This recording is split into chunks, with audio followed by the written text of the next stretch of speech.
No, girl, who you talking about? Is that Krishan? Girl, that's rolling. We about to get into her in a second. What's going on, LaQuata? How you doing? Shantia, hi. Is that how you say your name, Shantia? I'm ready. Let's Joce, boo. Let's get into it. How y'all doing, boo? Hey, Belinda. Did I speak to you as good if I didn't? Hey, boo. Leslie Henderson says, all rise, the Honorable Voodoo Dog Joce is in session. Let the dragon begin. All right, now. Go ahead on, girl. Go ahead on. Yeah. Welcome on into the doghouse, girl. I said the doghouse. The dollhouse. I'm sorry. Welcome to all my dogs and dawns. You know what I mean? Let me see. Who else we got up in here? Obviously, Neff. What's going on? I spoke to you, but I just want to put that up there. You ready to go to bed, girl? This is not the time. Hey, that girl, Nas. Hey, how you doing, boo? Who else up in here? I'm scrolling, I'm looking. I'm scrolling and I'm looking and I'm looking and I'm scrolling. Girl, y'all be having whole conversations. What's going on, Robin? Hey, boo. Hey, Dion. How you doing? Who else? I'm scrolling, y'all. I'm just trying to get to everybody so we can get into some things, girl. We got some things to discuss. Dang, you look like Neff and what you calling was going back and forth, back to back to back. Hey, Ivory. Hey, boo. How you doing?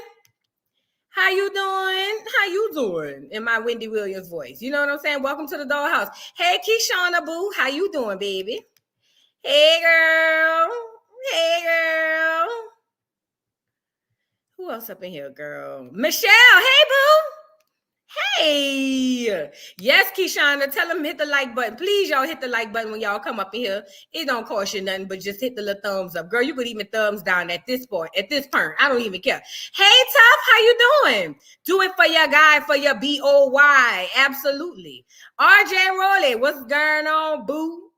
Yes. Did I speak to you, Michelle? Hey, boo. Let me see. I want to make sure I get most of y'all because I don't know if I can get all y'all, but I'm a damn sure make sure I can get both of y'all, most of y'all. Let me see. Wani, hey boo. She said, wine. All my Nola babies. Yeah, hello. Hey y'all to everyone from all over the world. Wine. I ain't heard that in years. Yeah, what's going on, boo? Danielle with 3 grandkids. That's my baby. Hey, dollhouse, happy early Friday. Yes. Yes, girl. Yes. Hey, Shelly. What's going on, boo? Lanique. Hey, boo. Hey, Dean. We in this. Yup, we is in this. You know what? Let me see. Let me scroll down. Arthur Empress. How you doing, boo? Hey, how you doing? How you doing? Brown Sugar Baby. Where you been at? You been here? I think you been here. What's going on, boo? Hey, say no to Dusty Struggle Love. Hey, LaTroya. Listen, Linda and listen, Linus. Yup. Hey, Zaria. Hey. How you doing, boo? Hey, Donna. Hey, Glisten Glam. Hey, Lady Bell. Hey, Lanique.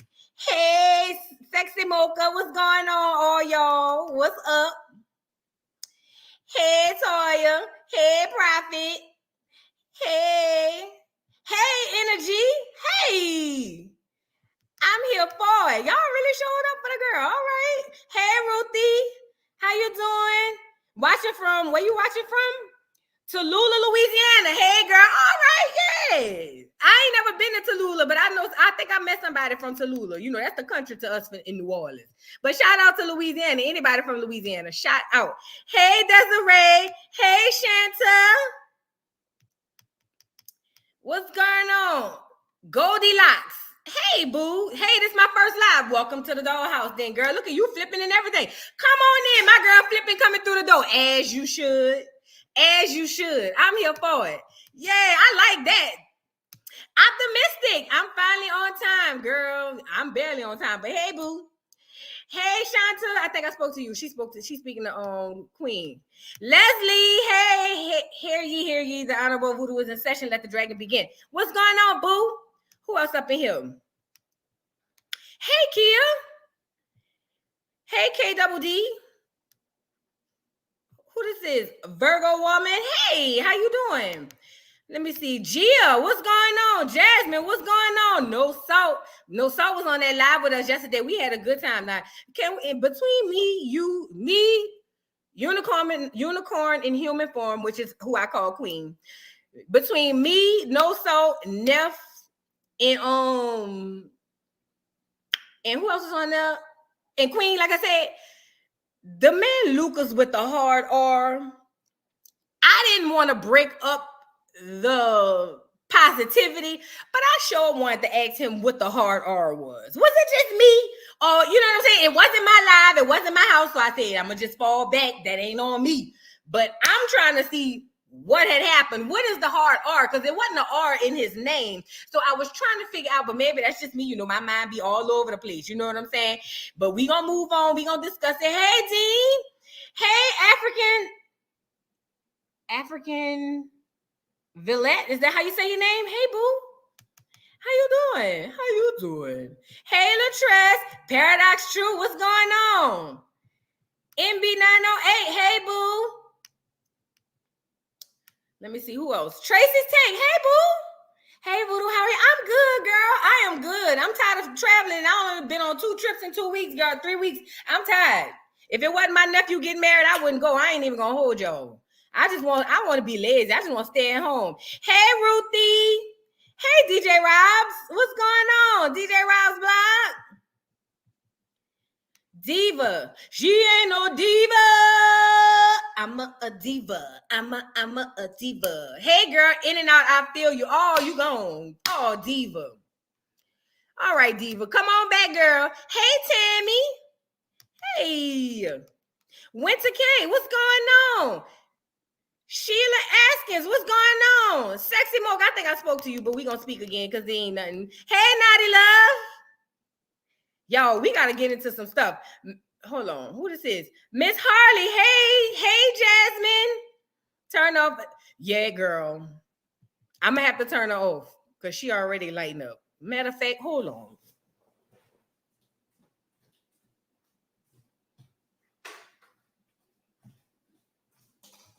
But you know what's crazy? If y'all ever seen that Eric Snowden movie, y'all know that the people had said that even if you unplug it, they could still listen. That's what they said. I didn't say it. That's what they said. And we got some things to discuss. What's going on, Desiree? Nephew on the nephew. Oh, yeah, thank you. He's marrying a clear woman. No shade, no tea. No, not a problem. But what I don't understand is her grandfather. Remember, it's New Orleans, but it's still Louisiana. Her grandfather told her not to bring him around him because he was gonna pow and pull that blicky. Girl, love don't cost that much for me. I'm sorry, but shout out to the happy couple, girl. Whatever. My mind said, I'm gonna need you to start reviewing Love After Lockup. You know what? You like the 18th person told me that. I'm gonna have to go see what they doing over there. Girl, what is going on over at the Love and Lockup people? Girl, I'm gonna have to go see. I'm definitely gonna have to go see, girl. Hey, G Powell. All right, y'all, we gotta get into it. What we in? 16 minutes. I'm gonna speak to a couple more. There she go. Hey, QTT. There go my girl. Look, I'm about to drop the link for you, Fat. Hold on. I'm about to drop the link for you because I want you to come up here and say hey to the people before we get into what we got to get into. This is only for QTTV. Only for her. Let me see. Girl, where's my mouse, girl? All right, here we go. This is only for QTTV. Y'all, please subscribe. Can one of my mods find this channel? Did it come in? Did it go down in there? Yeah, it went in there. Can one of my mods find this channel and put this channel in the chat? This link is only for QTTV. I want y'all to go over there and subscribe to my girl. She is hilarious. She from Louisiana. What she said she from? I forgot what part of Louisiana she said she was from, but she is from over there. Hey, Kashari. Hey, girl. Oh, it's Love Noel. Hey. If you in here, come on up, girl. Before I get started running my mouth, girl. If not, that's fine. Just come up whenever you see the link. Oh, it's love. What's going on? She be clowning and I be all for it. I know I had so much fun on her live last night. Just listening, girl. I was like, oh, I like her. I like her. Shateria Martin, what's going on? Yeah, Kashari. Yeah, girl. Leah Love, what's going on, boo? All right, y'all. We got to get into it. Sweet Brown Sugar, 504. Sound about right. Hey, girl. You from New Orleans? All right. Mind your mess. What's going on, boo? I love the purple horse. You know I love me a good purple horse fed. Oh, there she go. Let me get her up here. Hold on. Y'all be quiet. Hey, girl, my No Limit Soldiers is over here, no limited, child. You know I got 3 kids, wham, these little children. Girl, listen, I wanted to apologize to you, girl, because let me tell you, I know we had a good time, but baby, them Viagra pill-shaped holes was over there just getting on my nerves. And I said, baby, they wanted to steal my little piece of a moment, baby. I said, y'all not gonna steal my little moment. But girl, I was enjoying it. Do you hear me? I think you got an echo. Do I? Oh my goodness. Look, I'm gonna be in and out because there might be this Xfinity, child.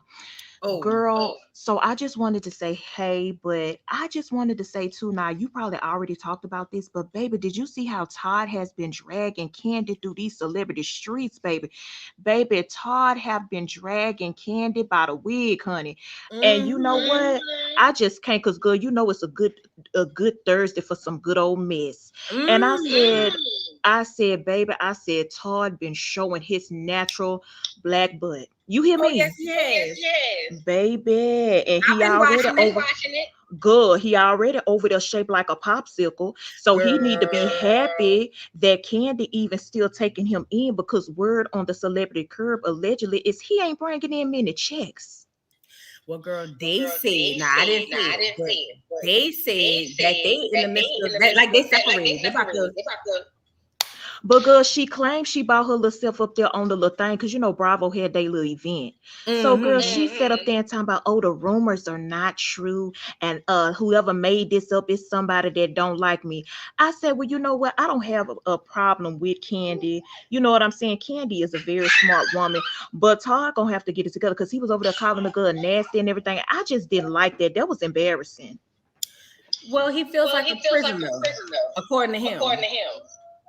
And Todd, girl, I'm gonna say this, I'm gonna get on up off here, because baby, you know we get together and baby, YouTubers shut us clean down, baby. And you know, like I said, Todd over there, Todd, this is my advice to you. You're already over there built like Holiday Heart before Wanda got hit by that car. So my advice to you, Todd, is please be grateful for what that girl is doing for you. You up here dragging this girl name, calling her nasty and this and that and the third. That's not how you carry yourself as somebody's husband. But sis, I sure appreciate the opportunity. Oh yeah.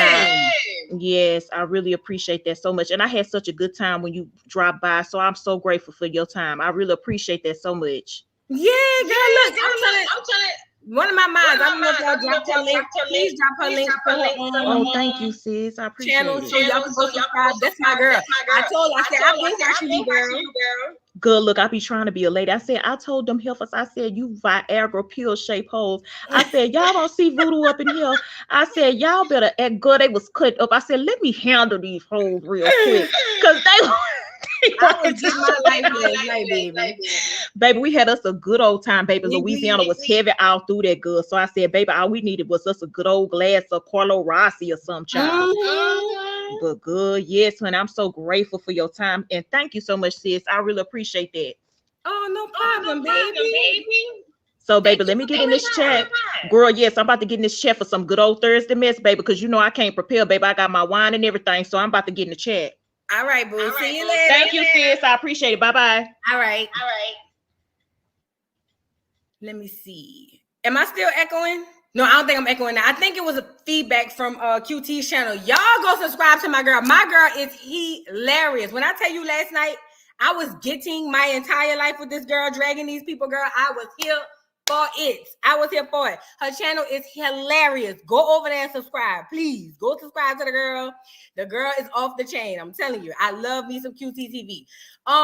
Wanda Fripp has said, girl, have you seen the video of big bag bell pepper shaped toddler teeth China said, yes, she did have relations with her daughter's man, and that 11-year-old isn't hers, and she was blah, blah, blah, her aunt. Well, I was on Bang Alive, Z Bang Alive. I was on Z Bang Alive for like a little minute, but I had to jump off. Now I did see where she had admitted that she had the relations. I remember that part, but I didn't get to stay on long enough to hear about all the rest of this. Now, China, China, I don't know what she's shaped like because I haven't seen her up from here or from the McDonald's sign to on up.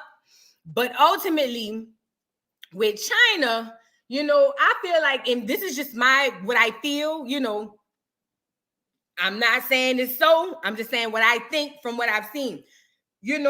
She might be a little thrown off too. You know what I'm saying? You know how Krishan, I feel like Krishan may be on the spectrum.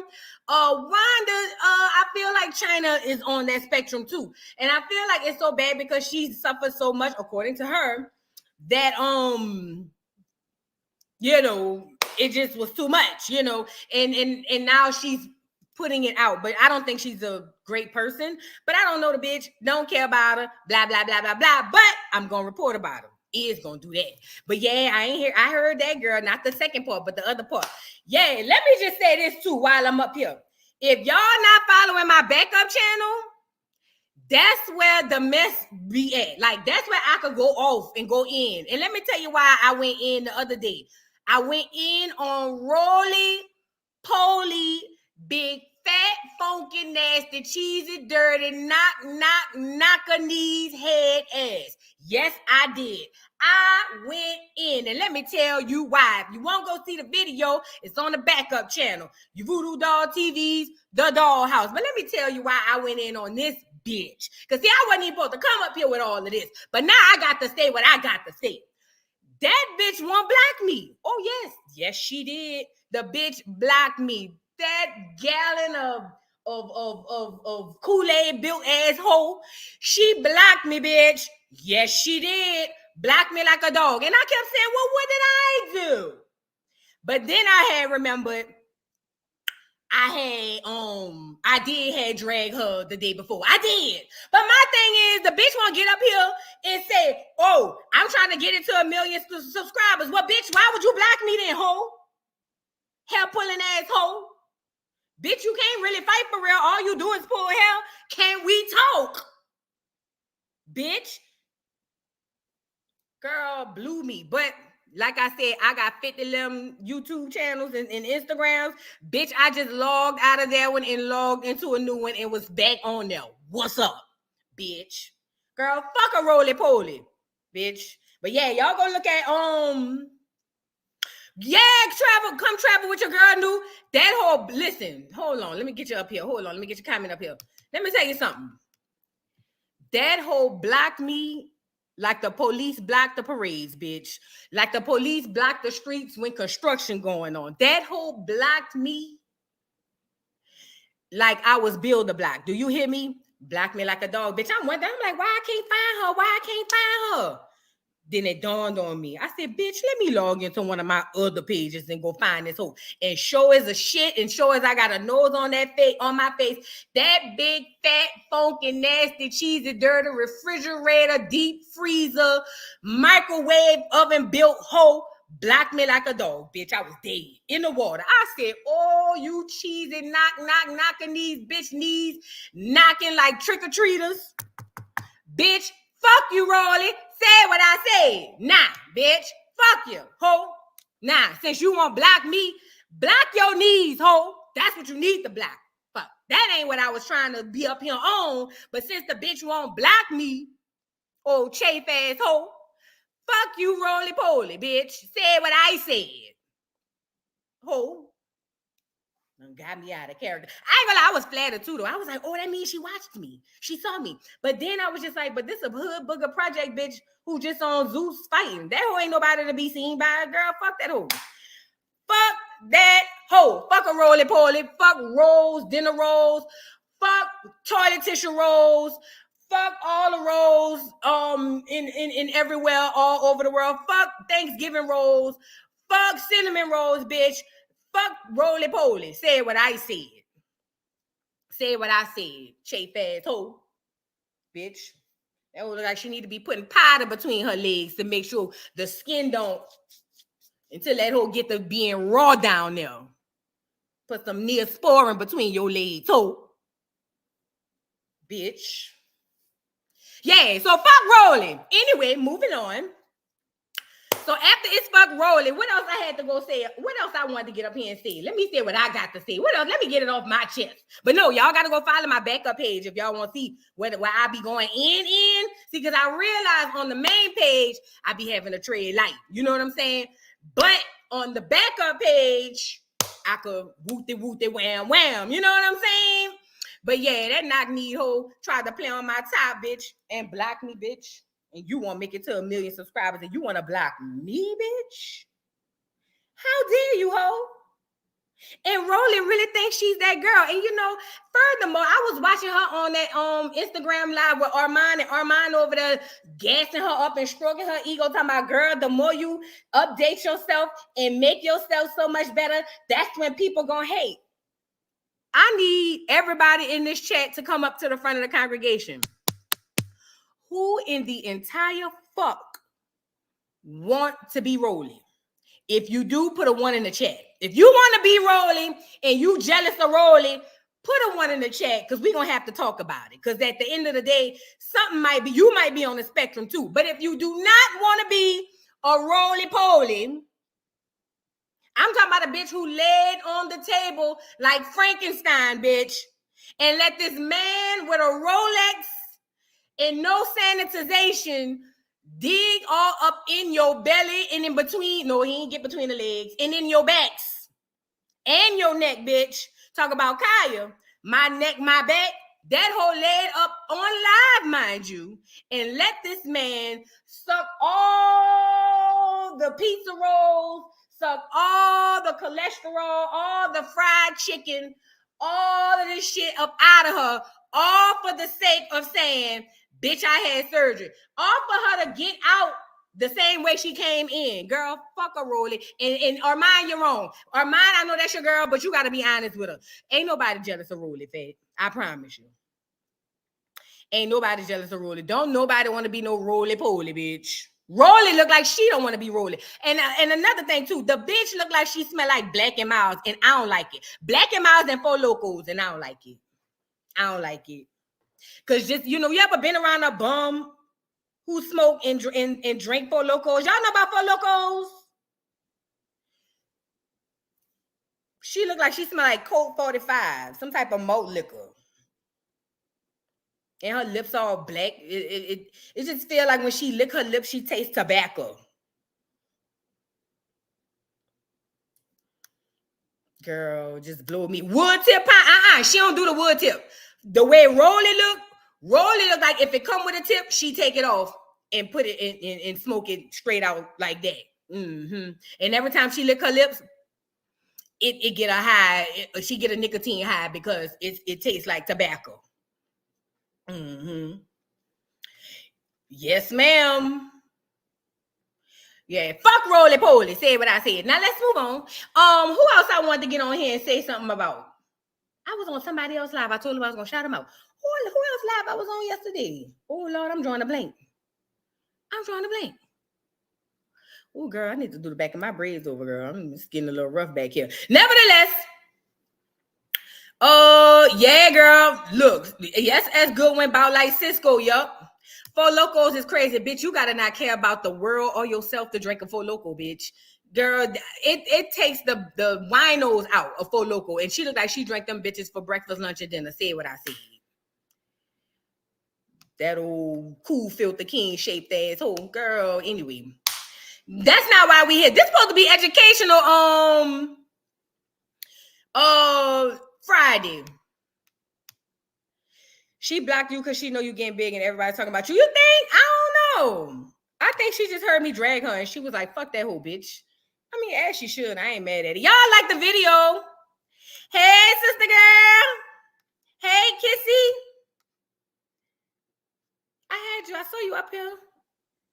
All right, y'all. This is supposed to be educational Friday on Thursday. Hey, lovely D. Yes, she do. Yes, she do. Hey, Kissy. All right, y'all. Let's get into it. Look. We are here for Educational Friday. I got lost. That's not why we here. I just want to say this to everybody. Thank you, Jen. Thank you. I appreciate it, boo. Look, I want to say this, y'all. If y'all seen the title of my video, it said indoctrination. That's the jokes today. We are going to talk about indoctrination. And in that, things are going to be said that make people uncomfortable. Period. Pooh. I can't do nothing about it. And you know why it's going to make you uncomfortable? Let me just tell you why before we get into it. I think somebody sent me a super chat or something, a super sticker. Thank you, Sherry, for the super sticker. Thank you so much. Let me say something. What was I saying? Oh, the reason why it's going to be uncomfortable is because it's going to question the things you've been taught. That's what indoctrination. Matter of fact, let's start here first. Let's go look up the definition of indoctrination. And with that, oh, and I gotta do my we were here first. All right. All right, let me share my screen so y'all can see this. And then I'm gonna go to my we were here first. And then we're gonna get into some things. All right. If you guys can see this definition, indoctrination. It says indoctrination is a noun. It is the process of teaching a person or group to accept a set of beliefs uncritically. All right. I was good in reading comprehension or whatever. So let me break this down for you. The process of teaching a person or group, that means one or more than one person, to accept a set of beliefs. The key word here is uncritically. Do you know what uncritically means? Everybody, I need y'all put your thinking caps on. Uncritically means without questioning it. Like there's no criticism for it. Like, so if I tell you, like I be telling y'all, I got a well in my backyard I want to sell, that would be you. And I would want y'all to think uncritically. I am indoctrinating you to believe that I actually have a well in my backyard. That's what indoctrination or uncritically, means. So that means you being taught something and you taught not to question it. And what happens is psychologically, as you get older and this stuff is reinforced. When somebody says something other than what you've been taught to believe uncritically, it sparks an issue. Like for instance, last Educational Friday we did, I said ADHD wasn't real. Do you know how many people hit me up and was really offended by that? And you know, for the life of me, I was thinking like this. If somebody told me I had a disorder, right? And I really, went through life and thinking I had a disorder. And then somebody said, hey girl, that disorder they say you have, you may not really have it. So you might want to go do some research and check on it. Why would I get mad at that person? And this is no shade to nobody. Listen, let me say this. And before we get back into it, this is no shade to nobody. What we know is the things that we see are real. They're realistic. You know what I'm saying? But yeah, it's not always real. Does that make sense? I'm trying to dumb it down so y'all can understand what I'm saying. But yes, the behaviors you're looking at in ADHD are real, but the actual label and the prescriptions and all that stuff that come behind it and the way it's diagnosed, it's not real. Okay. All right.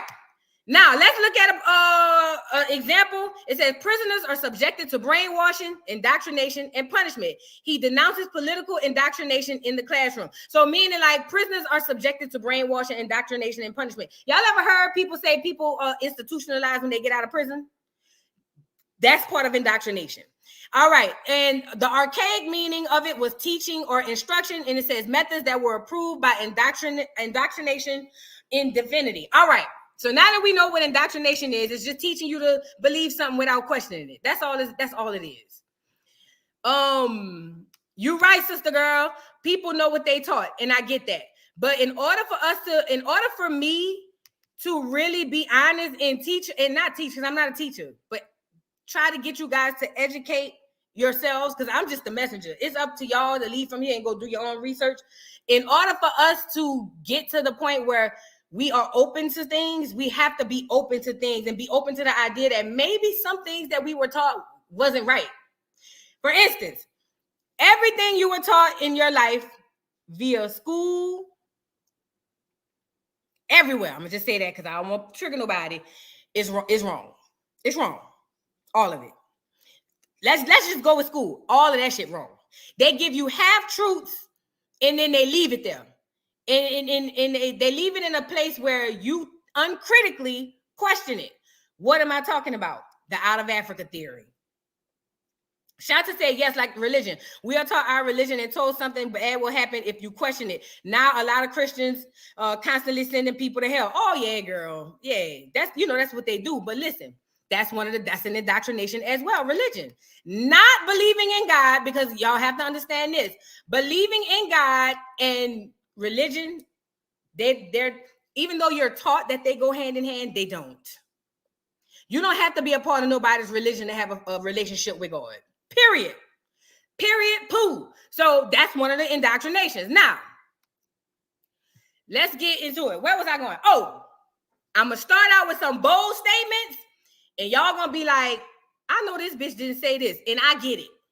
But hear me out. And then after you hear me out, when I prove what I'm about to say, then I want y'all to do your own research, if you choose. But personally, I'm a research type of girl, so I'm going to do it. All right, cool.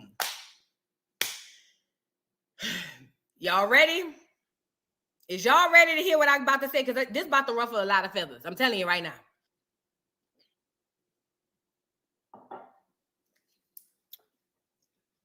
Here you go. Martin Luther King screwed black people over. The NAACP are spies for the people. They were never here to help us. What else I want to say? School is the first and major indoctrination tool. You know what I'm saying? What else? What else I'm gonna discuss on here? Oh, and black people's toxic relationship to religion is probably the biggest downfall of us as a whole.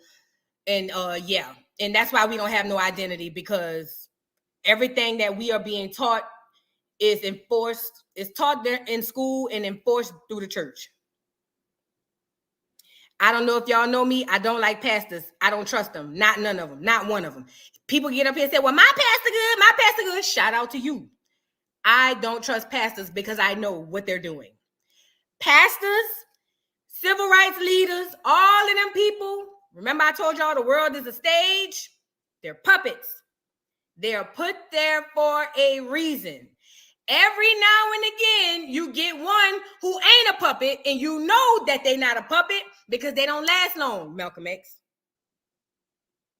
You see what I'm saying? All right, let's get into it. Where do I start? Let's start with Martin Luther King. Let's go there first. We might as well go to Martin Luther King. All right.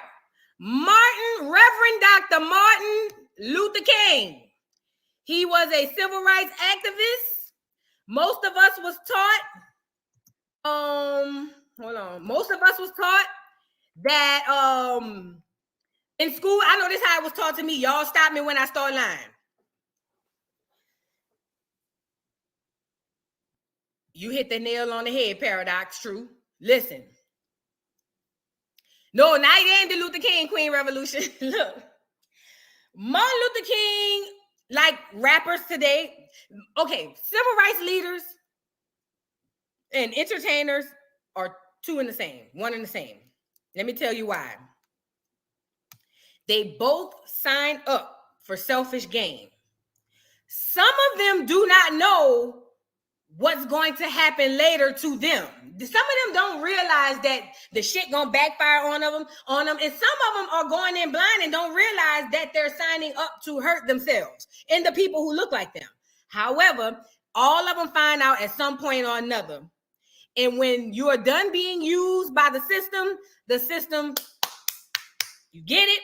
So to me, Martin Luther King ain't no different from NBA Youngboy, the City Girls, Sukiana. I mean, it's just packaged different. Let me tell you why. Martin Luther King started this whole nonviolent movement. Now, mind you, this movement of getting rights was done long before they said, I didn't say it, but whole milk dipping Martin Luther King stepped on the scene. They also said that he was a cheating whore. I didn't say it. This is what they said. They said that he was sleeping with a whole bunch of women, and he was basically there to soothe the Negro and also to usher in an agenda. That's what they said. Yes, whiny. Al Sharpton, Jesse Jackson. You know, Jesse Jackson is the one gave us the name African Americans after we were called Negroes. No, black. We went from, I'm gonna be honest, we went from indigenous to Negro. I want to say Negro, black, Afro-American. Then Jesse Jackson came in like the 80s and the 90s and said African American. I mean, we were named after a fucking hairstyle for God's sake, girl. Afro-American, neither here nor there. And then now we back Black Americans again. Have y'all ever wondered why we the only people on the face of the earth that keep getting reclassified? Because we were indigenous to the land, and if we know that, we're gonna wake up. And if we wake up, God knows what's gonna happen. But now that's not why we're here. Look, yes, Shantae, your mama know. I remember him. I was a kid remembering him making that speech, and I was like, African American. I was like, because I've always been an inquisitive child, so I remember saying, well, what part of Africa we from? And not one nigga could tell us what part of Africa we from. Hell, the Africans can't tell us what part of Africa we from. But look, yeah, colored. I forgot about colored, sister girl. Colored. So look, Martin Luther King was there to usher in an agenda. Why? And this is where it screwed us. So y'all know prior to segregation, or prior to desegregation, there was segregation that came in under the Jim Crow laws of 18. I don't want to lie. I want to say 70 or 90 or something like that. Right after we was released from slaves, they instituted the Jim Crow laws, and they also instituted the KKK, which was basically the government in white sheets. Is what it was. And they had the okay to just go pop niggas upside the head with the blicky. You know what I'm saying? So anyways, where was I going? Oh, yeah. So economically, we were in probably the best state of all nigga history. I know y'all gonna get up here and say, they got black millionaires now and billionaires now and da-da-da-da-da-da-da-da. You gotta think quantity and not quality, right? You're thinking, well, you gotta think quality, not quantity. I'm sorry. The quantitative of this whole thing is, yes, we got Jay-Z, we got P. Diddy, we got da-da-da-da-da. We got, who else we got? What's that lady name? Oprah. We got all of them. You know what I'm saying? But they are very, very, they're less than 1% of the niggas. However, prior to desegregation, black people owned hotels. Black people owned banks. Black people owned homes, land. Black people owned everything. We didn't have to go over there by them because we were a one-stop shop. The black dollar circulated within the black community. That's what it did. These are facts. If you don't believe me, look it up. Don't trust what I'm saying. Do your own research, but I got a video I want to play for y'all. So boom. We doing good economically. Now, granted, you deprive anybody or any group of people from anything, it makes them draw to it. So, for instance, If I like liquor, I like to drink. If somebody say you can't have no liquor, I'm gonna be like, I'm gonna want to try to find a way to get it simply because I can't have it. So what the government does is everything works by psychology. The reason that they're able to rule us, not just black people, I'm talking about everybody, all of us, because I say this all the time. Racism is a poor man's game. Classism is a rich man's game. It just so happens, not just so happens, but how it works in their favor is most black people or most people of color, if that's what you want to call them, they are on the bottom of the totem pole. So it's like you get a 2 for 1, right? So boom. Black people was doing great economically. Y'all ever asked yourselves, if we were slaves, listen to the logic of this. And I thought about this myself. We were slaves. This is what they told us. They told us they took us from Africa, put us all under these boats, head to toe. We traveled for months at a time in a wooden boat in the worst waters all known to man, which is the transatlantic. And then we got here. We were slaves. We never owned nothing. We didn't own shit. But how is it that if we were emancipated in 1865, how did we get Black Wall Street? Where we got that from? Somebody out here help me. How we get money? Y'all ever thought about that? How did if black people were slaves and owned nothing? That's what they said. I didn't say it. They said it. If we came out of nothing and we weren't able to get good jobs, we weren't able to be on the level of the clear people, how did we have Black Wall Street? And Black Wall Street was all over America. Y'all know the lake up here. What it is, lake where all them people be drowning and all of that, up in Georgia. That was a Black Wall Street. So boom. That's another theory I just wanted to throw out there. Yes, Desiree, we own land and created our own stuff. Now, let me tell you why Martin Luther King fucked all of that up. And once he realized it, he apologized. And I'm going to play the video. So, boom. Lake Lanier, thank you, Paradise True. That was a Black Wall Street. There were Black Wall Streets all over the United States of America. But remember, we nigga slaves. Who gave us this money to have all of this? We remember Lincoln said he was going to give us 40 acres and a mule. But when Johnson got in the office after they popped him upside the head, Johnson said, I ain't giving you niggas shit. And we have been told since then to pick yourselves up by the bootstraps. Remember? But we ain't never got our money. We ain't never got our, and it wasn't money. We never got our land, and we never got our mule to cultivate our land. So what are you talking about? But somehow there was still a Black Wall Street all over America. Make it make sense. Martha's Vineyard was a Black Wall Street owned by black people, rich people. The well-to-do niggas used to be up at Martha's Vineyard. Y'all knew that? So let's get into what I'm going at with this. So Martin Luther King steps on the scene. Oh, thank you, Felicia. Thank you, baby. Martin Luther King steps on the scene, right? And played on the psychology of the Negro. Now, remember, I just gave y'all food for thought. Just think about it. If we were slaves, we had no money. How the hell did we get all of this shit? How was they up in Harlem and all of that? Because remember, according to what they said, the only reason people was up in New York from New York, how was them niggas up there owning cotton clubs and all of that if they came from the South with no money? Who gave these niggas money? It's not rhetorical. Ask yourself that when we get off the live, fat. Ask yourself about it. Not the hill, no them. So look, black people economically doing amazing. The best they've ever done. Boom. All of a sudden, here come this young 32, 33, 30-something year old man named Dr. Martin Luther King.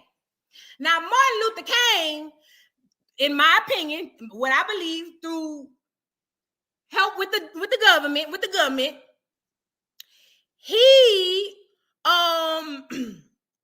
he came in and played on the psychology of niggas. Because what did he say? Niggas see white folks go to this school. The niggas see white folks got this. And even though the shit we got is good and probably sometimes better, we don't have access to it. So what Martin Luther King did was play on the psychology of the Negro, right? So he said, okay, hey niggas, that's what Martin Luther King did.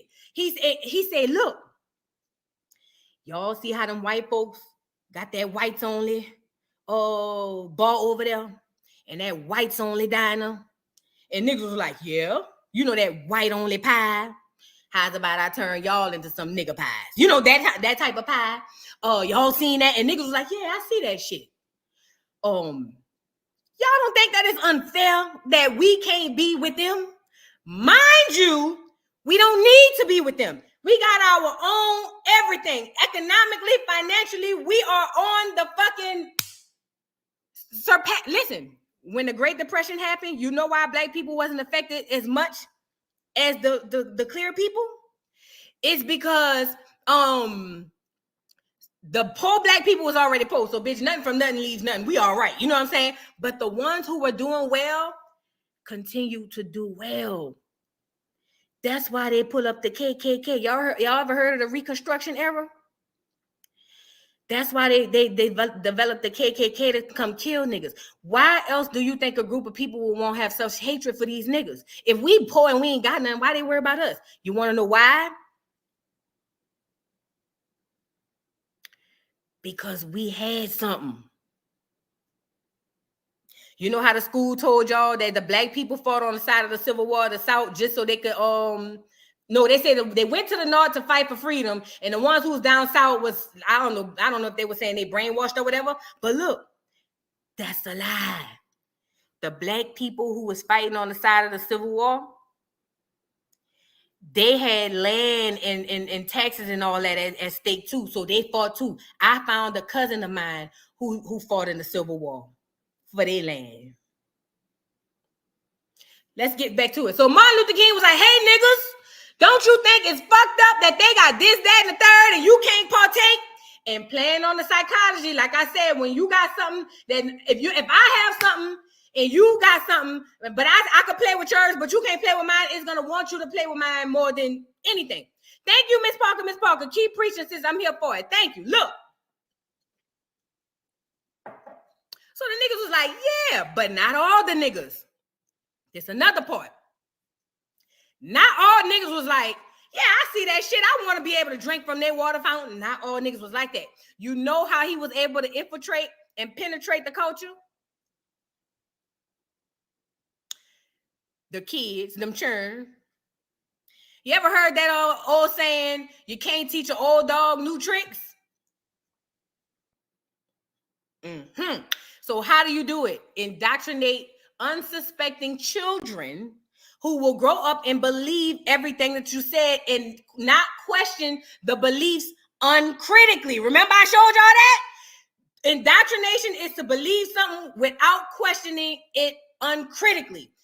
If I raise a child from a baby right now and raise that child to believe that I am a white woman and never let nobody outside tell him different or otherwise, that child is going to grow up and believe 1,000,000,000% will die behind his grave saying that that's a white woman, even though we all looking at me and I'm black as hell. You know what I'm saying? So boom.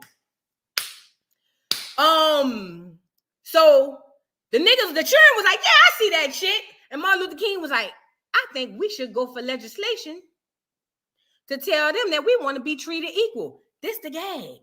Other than the lynchings and the murders and all of that they was doing, now that's something separate. We actually was treated well within our community. We didn't really get treated fucked up until we started with them. So boom. Where was I? Oh, so he was like, yeah, kids, we gonna get together, we gonna join, we gonna create a thing, and we gonna get a whole bunch of other kids to get on board, and then we gonna go and make a big old stink and a big old noise about it, and tell these clear people up in the government that we want to be with the clear people. Now, the older elderly people was like, I ain't with that shit. Nope. We don't need to be around them folk. Let them folk go do what they do. You know what I'm saying? But the majority wins, and the children are the ones who ended up winning. Long story short, according to what we taught in school, Martin Luther King marched. He went across the bridge, non-violent. So you got water hoses, dogs, bullets, all kind of stuff put on you, and you were indoctrinated to say non-violence is the way, when nobody ever in the history of humankind has gotten anything without violence. I'm not promoting it. I'm just telling you what happens. So boom, we get our rights. They finally say, all right, niggas, you can come over here and eat at our lunch counter, niggas. You can come over here and do this, that, and the third. Well, how did that help or hurt the Negro economy? Well, so many niggas was so excited to live and rub shoulders with the clear folk. You know what they did? Took that black dollar that was circulating in our communities and put it over here in the clear community. Now, this is the gag. This is how the psychology of the Negro was. We thought that having that proximity to whole milk is a status symbol. That's a status symbol. So I can go back to the niggas and be like, oh yeah, Alexander McQueen, Louis Vuitton, Chanel No. 5. Yes. We still do it in 2023. Chanel No. 5. Oh, I drive a BMW, limited edition. It drive itself, and da-da-da-da-da-da-da-da. And yeah, my house, it's got heated marble floors, and when you go in my backyard, the pool saying, to the window, to the wall, or some duck ass shit like that. We, to this day, do that. And this is all because Martin Luther King came and told us that we need to be with the clear folks. Thank you, Paradox True. She said they couldn't stand that we were survivors no matter what we went through. Even now, that's why the lies in history are front and center. Absolutely. Thank you for the super sticker, kitty. So look. So now we like this with the clear people, but we are removing the dollar from the black community. And guess what black businesses are doing? Down, because the money is not funneling through the community the way that it was. Long story short, let's go into here. We get the stuff. Martin Luther King must have had an aha moment, not to mention the capital letter people was already investigating his ass. Oh yeah, sister girl, yay. The capital letter people was already investigating his ass, and they said they had sex tapes out there that was crazy, girl. They're supposed to be releasing them in about 5 more years or something like that. They said it's gonna be for public consumption, and I'm gonna listen to it because I'm nosy, but I don't know how I'm gonna feel hearing the Reverend Doctor over there saying, "Get on this dick, girl. Go ahead and ride that dick. Put that thing in your mouth, girl. Oh, when you put that thing in your mouth, I hear rolling, and I'm at the mountaintop." It's gonna be a little weird, but I'm still gonna listen because I'm nosy like that. You know what I'm saying? Thank you, Danielle, with 3 grandkids for grown folks only. Carry on, cousin, and is. So look, black dollars taken out of the community. Let me share my screen. We are gonna go over because see, they also taught us right after he did the mountaintop thing. They said that he was popped. They said somebody pulled the blicky. Girl, that's a whole nother conversation. Girl, look. We gonna get on that too. We gonna discuss it. We got a lot to discuss. Because these are conversations I have with people that I know. But I say I want to get up here and talk about it with y'all. But look. So boom. Where was I? Oh. We took the black dollar out of the community. Now we here. Oh, let me share my screen. Martin Luther King did not die immediately or soon after he did the We Shall Overcome thing. What happened was Martin Luther King was getting his pat on the head, like good boy, you got him to put their money with us, because see, when we had the KKK and we was popping them with the blicky, it wasn't really working like that. So the only way we could get them to give us their money and also treat them like shit, we got to get them together. So he was getting a pat on the head. But this is where Dr. Martin Luther King fucked up. He decided, okay, we got our rights. We could sit at the counter. What about them 40 acres in the mule Lincoln had told us he was going to get? Where is our money? Where is our reparations? How the FBA be saying, cut the check? Martin Luther King was like, well, all right now, cut the check. Well, the government said, hold on, niggas. Skirt. Now you doing too much. Now we let you niggas come sit at the counter, okay? We let you niggas come over here and eat ice cream and have little black girls and little white girls singing together in the old Negro spiritual, free at last, thank God Almighty, we are free at last. We gave you that, nigga, but now you done went too far. That's what they said, allegedly. I don't know, I wasn't there. So boom. Let's go into this interview 11 months before Dr. Martin Luther King was sent to meet his maker and see what he had said about what had happened and how he felt about the whole situation. Now, I don't want to play the small clip. I want to play the longer one so y'all can really... Recordings just got better. Hey, it's Dana. Let me let this play. No, YouTube TV, leave me alone. Civil Rights, King, Van Oker, roll 20, sound 36.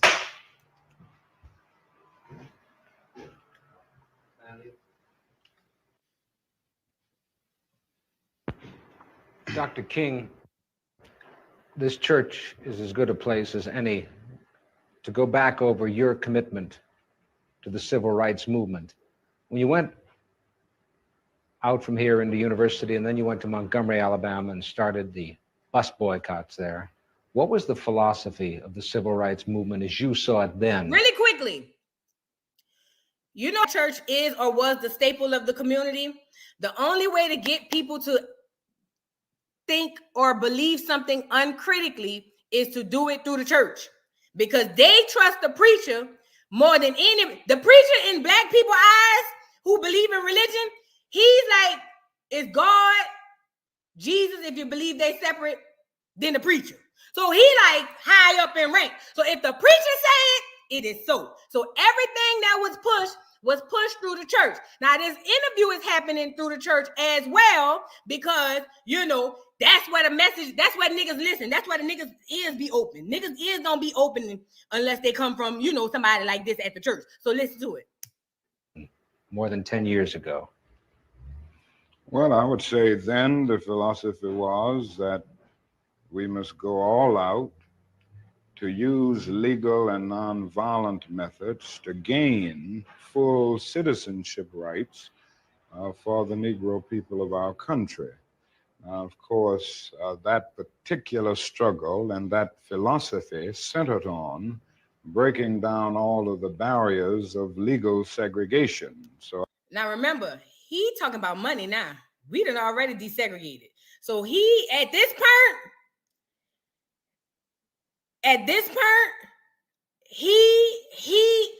we passed that. All right, nigga, y'all said we could eat at the lunch counter. Now I'm realizing this, Dr. Martin Luther King, we ain't win nothing, bitch. Actually, we lost. We took a lick. Let's get into it. So he's over there saying this is about full citizenship. When he's saying full citizenship, he means just like the clear person get their land, we want our land too. Listen to it. Oh, come on now, YouTube. Don't start with this. Hold on, it's thinking. So I would say that in that period, the basic thrust for the gaining of citizenship rights for Negroes was to end the humiliation surrounding the whole system of legal segregation. Dr. King, was there something peculiar to the place where you started and the kind of people you attracted? I mean, see, he just said the whole system of legal segregation, meaning like, nigga, Y'all, we got the eating at the lunch counter part, but motherfuckers, y'all didn't give us everything, nigga. We want what's owed to us. Because remember, we were slaves. We want what's owed to us. That's what he was saying. Let's move on. I mean by that, there was a strong attachment on the part of your parishioners in Montgomery to the church. They were older people, weren't they? Yes, I was. Oh, to the people in Louisiana, y'all know why we have parishes and everybody else have counties for what that man just said, parishioners. It's all tied to the Catholic Church. So we have parishes in Louisiana. We don't have counties. I had to understand what a county was when I moved to Georgia. I was like, what the fuck is a county? Is it like a parish? And they was like, what's a parish? So yeah, parish, county, the same thing. But parishioners were running the parishes. Go ahead. I would say by and large, they were older people who participated in the boycott because they were the ones using the bus more than anybody else. And Montgomery was a community predominantly church-centered, so that it was very easy to get to the vast majority of Negroes because they were in some way connected with a church in the community. Listen to me. Nothing is done by nothing is coincidence. Why would the bus boycott be in Montgomery, Alabama, where he just said the majority of the older folks take the bus? Number one, that's one thing on the side of the boycott. And number two, they were highly religious. They went to church like faithful, like crazy. This wouldn't have worked in New Orleans in the 60s. This wouldn't have worked in Mississippi in the 60s because this is a heavily religious town in Montgomery at this time. And everybody need the bus. So even if I don't want to desegregate, nigga, I need to catch the bus. So if I can boycott so that I can be treated better on the bus, I'm all for it. So remember, nothing is coincidence. Let me just say that. Let me move forward. Hold on. Seeking to establish a just society. And it was my feeling then, and it is my feeling now, that violence is certainly much more socially destructive, and it creates many more social problems than it solves. False. Y'all name me one civilization in history that has ever won anything with nonviolence. I'll wait. So I was led to nonviolence for deep moral reasons. Now, there is no doubt about the fact that in our struggle in Montgomery and all over the United States for that matter, nonviolence is also practically sound. It would just be impractical for the Negro to turn to violence. He has neither the instruments nor the techniques of violence. We are about 10 or 11% of the total population of the nation, and I would say we're about 1/10 of the firepower. So it would just be totally impractical and unwise and unrealistic for the Negro to think of violence. Well, I see. True and false. True, we don't have the power to at the time, especially Black people did not have the artillery to go up against a government. That's just fact. In order to have a militia, you got to have a military, and we ain't have that. That part was true, but this is the part they lied about. They said we were such a minority when that's not the truth. We have never been the minority that they told us to be. I'm talking about as far as numbers. Let me move forward over here. Hold on, let me see. Hold on, let me put the volume up.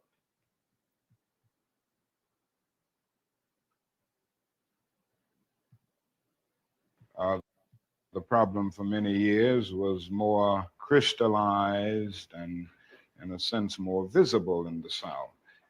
We didn't have many civil rights activities on a massive scale in the North until 3 or 4 years ago. So I would say that we just haven't had a chance to experiment on a broad scale with nonviolence in the Northern ghetto. I have the feeling that nonviolence is as applicable and workable in the Northern ghetto as it is in the South. There's a larger job there. The frustrations at points are much deeper. The bitterness is deeper. And I think that's because in the South, we can see pockets of progress here and there. We've really made some strides that are very... No, we didn't. All we got was a seat at the lunch counter. No, we didn't. No, we didn't.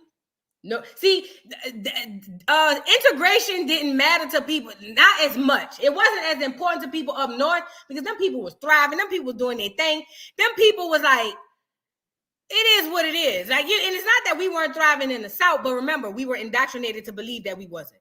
You had visible villains, Jim Clark, Bull Connor, cattle prods, police dogs. But in the North, you don't have those visible villains. Isn't it hard to get your people aroused and directed at something that isn't visible? Remember, I told y'all racism is different in the South than in the North, and the people from up north, some of them, not all of them, was like, that's a lie. We experience racism too, and da-da-da-da-da-da-da-da. And I'm saying, I'm not saying you don't, Fat. Like the man just said, it's visually different. Hangings, lynchings, all that stuff it's not that it didn't happen up there, but not the way that it happened in the South. Let's move on, because that's not why I'm here. As time goes on with the growing economic deprivation in the Negro community. See, the growing economic deprivation, meaning the growing loss of money. It will even be easier because people will come to see that not only is something wrong in general, but something is wrong in particular in their own economic and housing situations. Well, what is it? I mean, how do you find it? It's very subtle in the North, is it not?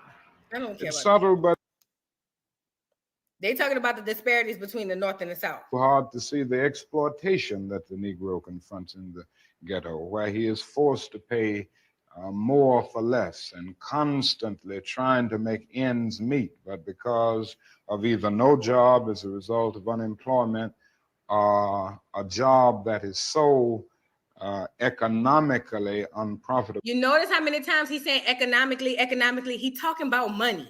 Like, yo, we got the seat at the counter, but y'all not giving us no money. Y'all not helping us. Y'all are not doing what you said you would do, which is give us our 40 acres and a mule. Let me move forward, because I want to be on this all day, because I got something. Isn't that part of the dilemma now? That people knew that Negroes were being denied what was guaranteed to them by the Constitution, by the fact that they were citizens of this country. Then when they were given those rights, do you feel the white community said, well, we've given them all that we have, now it's up to them? Well, I think the dilemma is much deeper, and I think one during this period of transition has to be very honest with America. And honesty impels me to admit that America has broad racist elements still alive. Racism is still existing in American society in many areas of the society, North and South. And the other thing is that there has never been a single, solid, determined commitment of large segments of white America on the whole question of racial equality.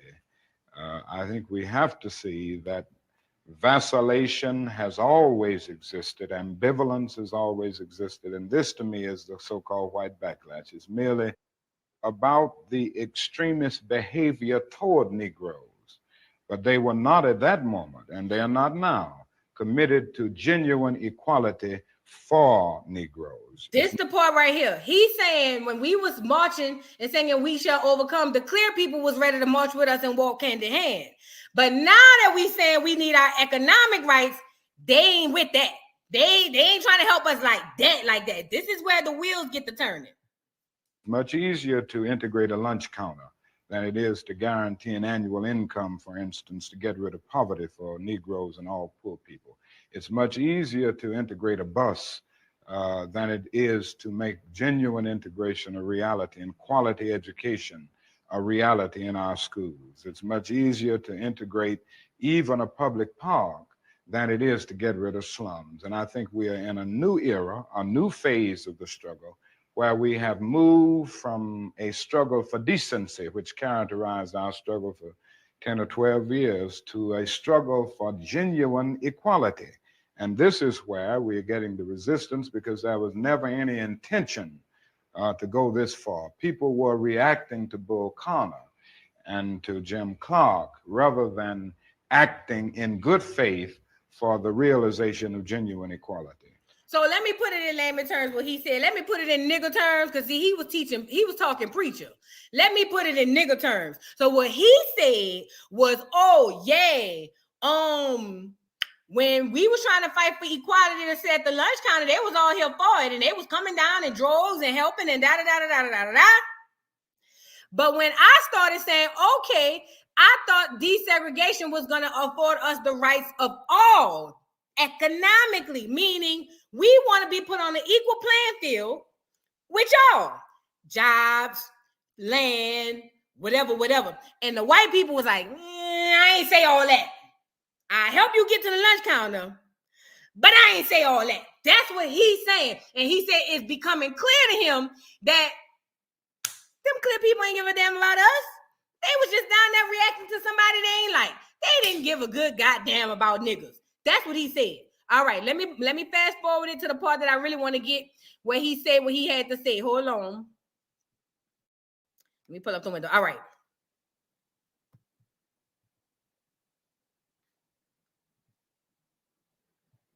Do you think white people in this country, and I'm talking about non-segregationists, people devoid or thinking they're devoid of racism, do you have any idea of what they want the Negro to be in America?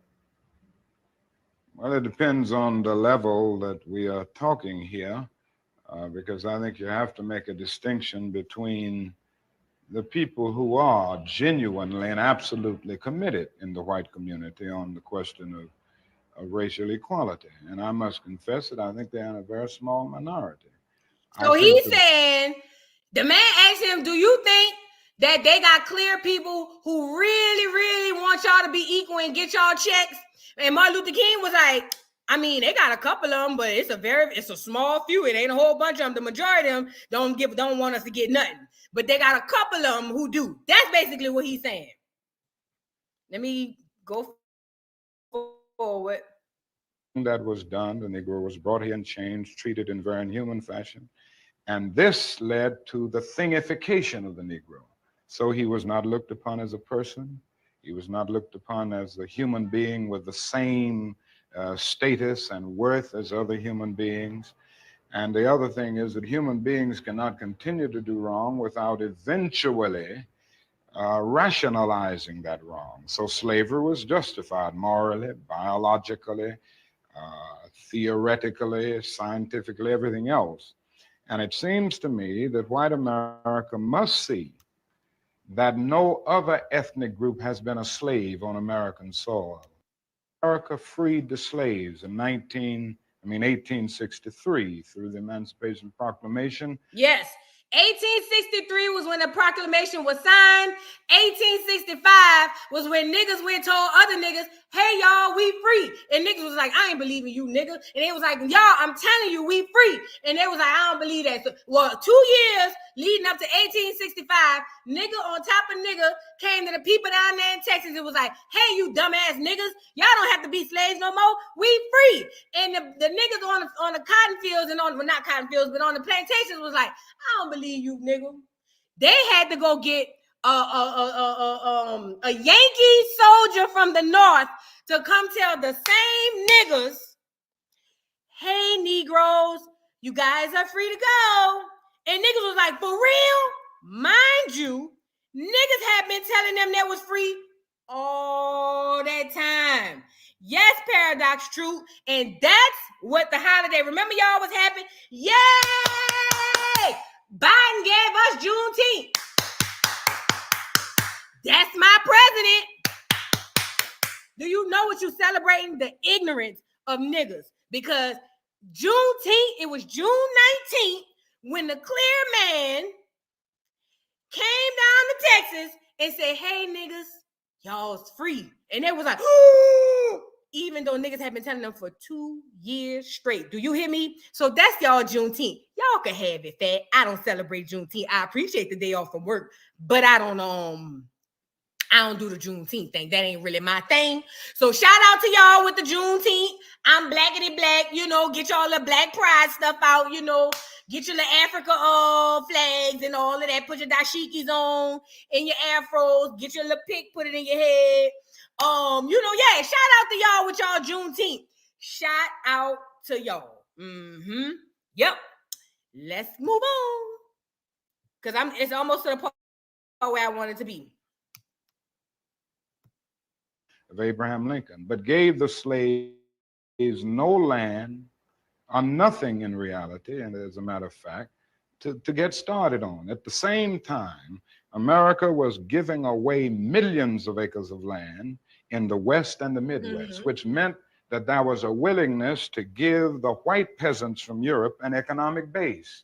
And yet it refused to give its black peasants from Africa, who came here involuntarily in chains and had worked free for 244 years, any kind of economic base. And so emancipation for the Negro was really freedom to hunger. It was freedom to the winds and rains of heaven. It was freedom without food to eat or land to cultivate, and therefore it was freedom and famine at the same time. Let me tell you what he said. He said, Abraham Lincoln told niggas that I'm gonna free y'all, even though he didn't give a damn about niggas. Let's start there first. But because it was about money. All of this shit was about money. Abraham Lincoln told the niggas, hey niggas, I free y'all if y'all come fight for the Confederate. And I'm not the Confederate. If y'all come fight up north for the Yankees, remember this is the Civil War, North against the South. They was like, hey niggas, we're free y'all, come fight on our side. And there was a lot of niggas was like, oh shit, I want to be free. I'll come up there and pull up on you. Boom. The North wins the war. The South loses. They now have to pay taxes because that's what this is all about. Now the South because the North was looking at the South like, that's fucked up. Them niggas getting money hand over fist. They ain't paying no taxes. And they getting free and cheap labor. Man, we need to make them niggas pay taxes. And the South was like, we ain't paying no taxes, bro.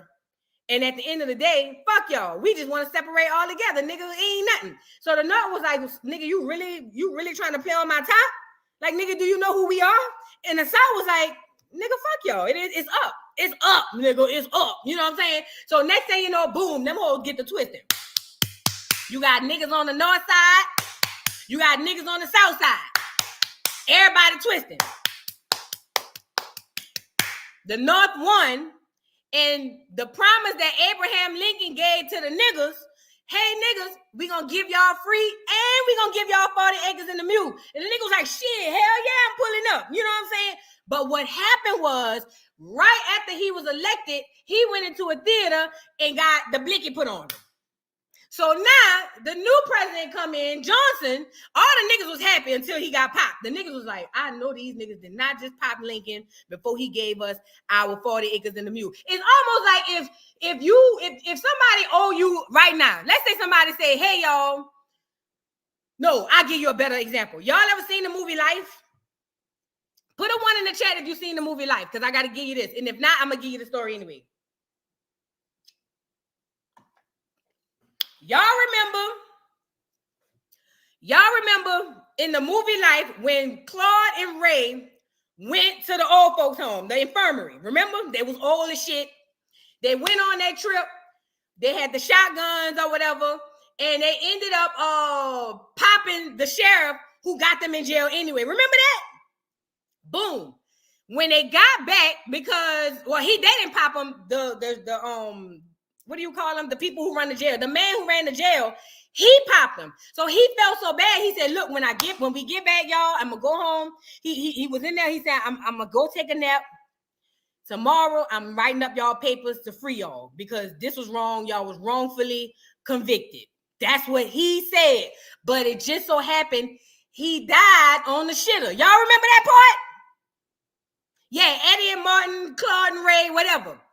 He died on the shitter. So when he died on the shitter, a new person took over and said, nigga, I ain't freeing y'all. And that's why they had to escape. Same thing happened with Abe. Abe was like, y'all, I'm going to free y'all niggas. And before he could do it, somebody popped him with the blicky. And we ain't never get our money because Johnson said, I ain't giving you niggas shit. Y'all can kiss my ass. Yet and still, like I said at the beginning of this video, we still had Black Wall Streets all over the world. So Martin Luther King is over there saying, y'all niggas said y'all was going to give us our money. And y'all didn't. Our land and our mules and all of that. But every time I look up, you all giving the white peasants, that's what he called them. That's what he said. I didn't say it. He said, y'all want to give the white peasants land and all of that for the low and sometimes for free. And niggas is over here still struggling. The fuck? Like, what the fuck? But he can't say that because he in the church and he Dr. Martin Luther King. You know what I'm saying? But that's what he's saying. He said, y'all played in our face. And at this point, it's up. You feel what I'm saying? So let's get into it. And then we're going to move on to this next thing I want to show y'all. Hold on. And then I'm going to let y'all come up and see what y'all got to see. And when white Americans tell the Negro to lift himself by his own bootstraps, they don't look over the legacy of slavery and segregation. I believe we ought to do all we can and seek to lift ourselves by our own bootstraps. But it's a cruel jest to say to a bootless man that he ought to lift himself by his own bootstraps. And many Negroes, by the thousands and millions, have been left bootless as a result of all of these years of oppression and as a result of a society that deliberately made his color a stigma and something worthless and degrading.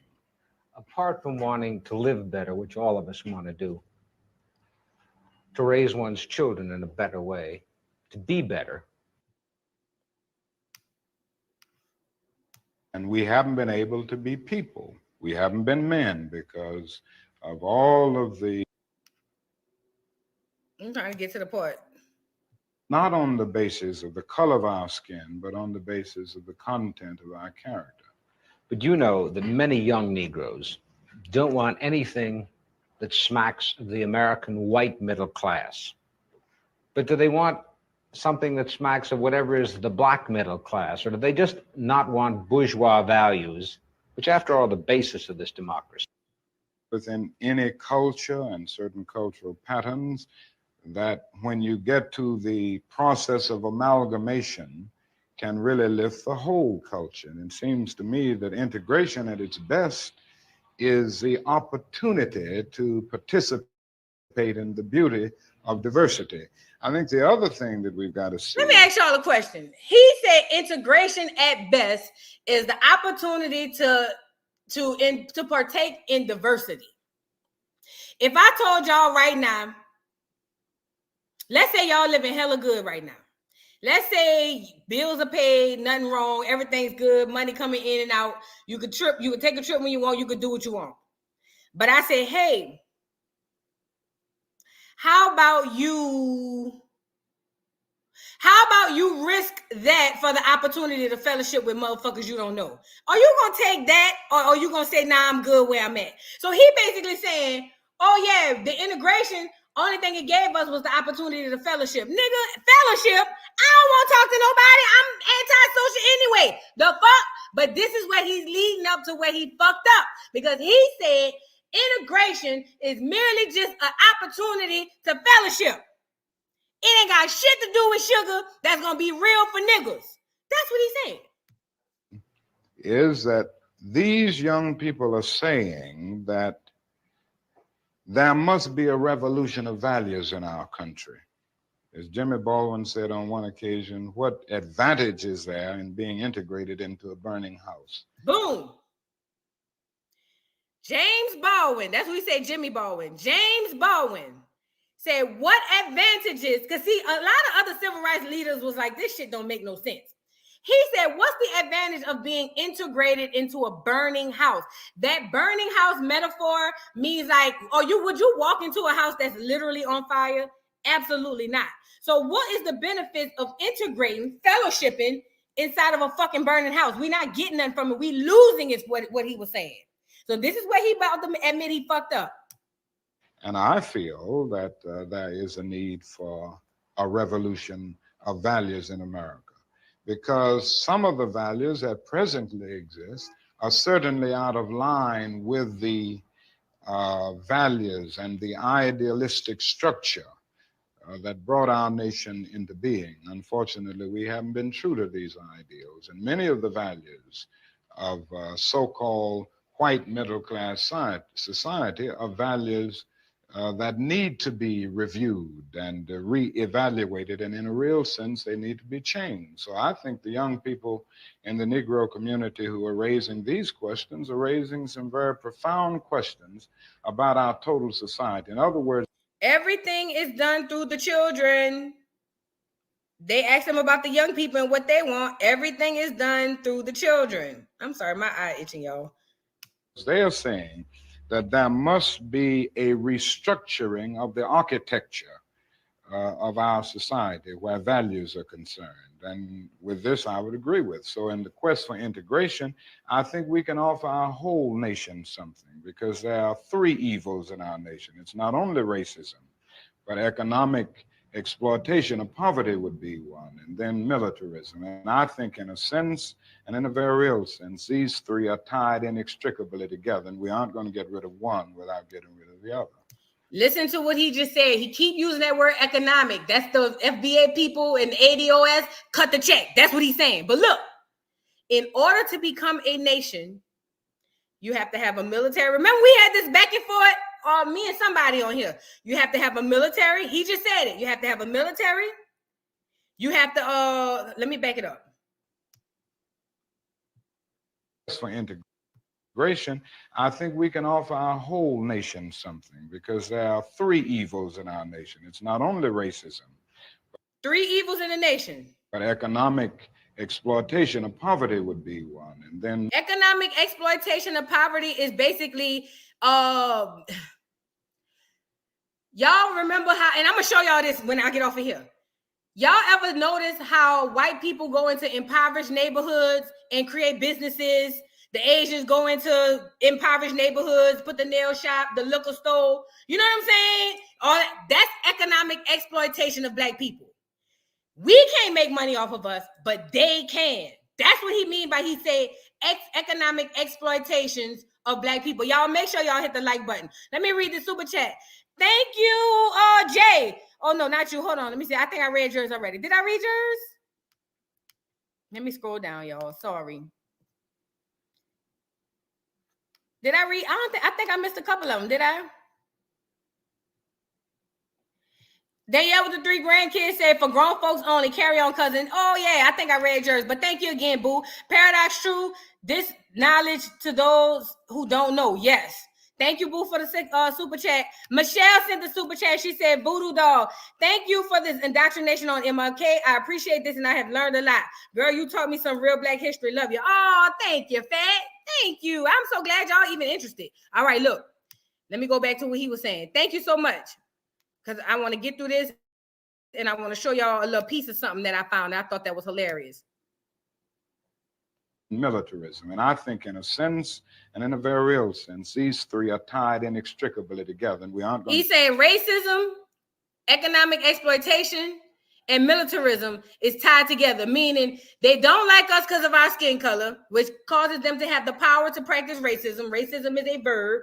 Also, he's saying the economic exploitation, that ties into racism because y'all are taking money from us and putting and making money off of our neighborhoods, but not giving anything back. That's economic exploitation, only simply because we niggas. And then he also said militarism. We ain't got no military. You can't be a nation, and you can't be nothing without a military, because you need a military to fight, which is why I didn't understand the concept of nonviolence. How can you say you're going to win something off of nonviolence knowing you need a military? Would you need a military if you don't need, if everything was about nonviolence? Martin Luther the King, you over talking yourself. Listen to what I'm saying. Every nation has a military, big, small, bad, good, who cares?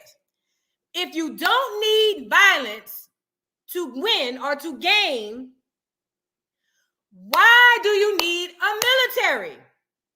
A military would serve no purpose if nonviolence actually worked. It never worked. I'm not promoting it. I'm just saying it just never worked. Get rid of one without getting rid of the other. When you stood on the Lincoln Memorial that day in August, 1963, and you said, I had a dream, did that dream envision that you could see a war in Asia? Now they're gonna talk about how the war in Vietnam is affecting niggas, and it didn't. He thought that the war, if niggas stood beside and said, y'all gotta stop this war in Vietnam, that it would help niggas. But he's gonna come to the own realization that it don't help niggas. Look.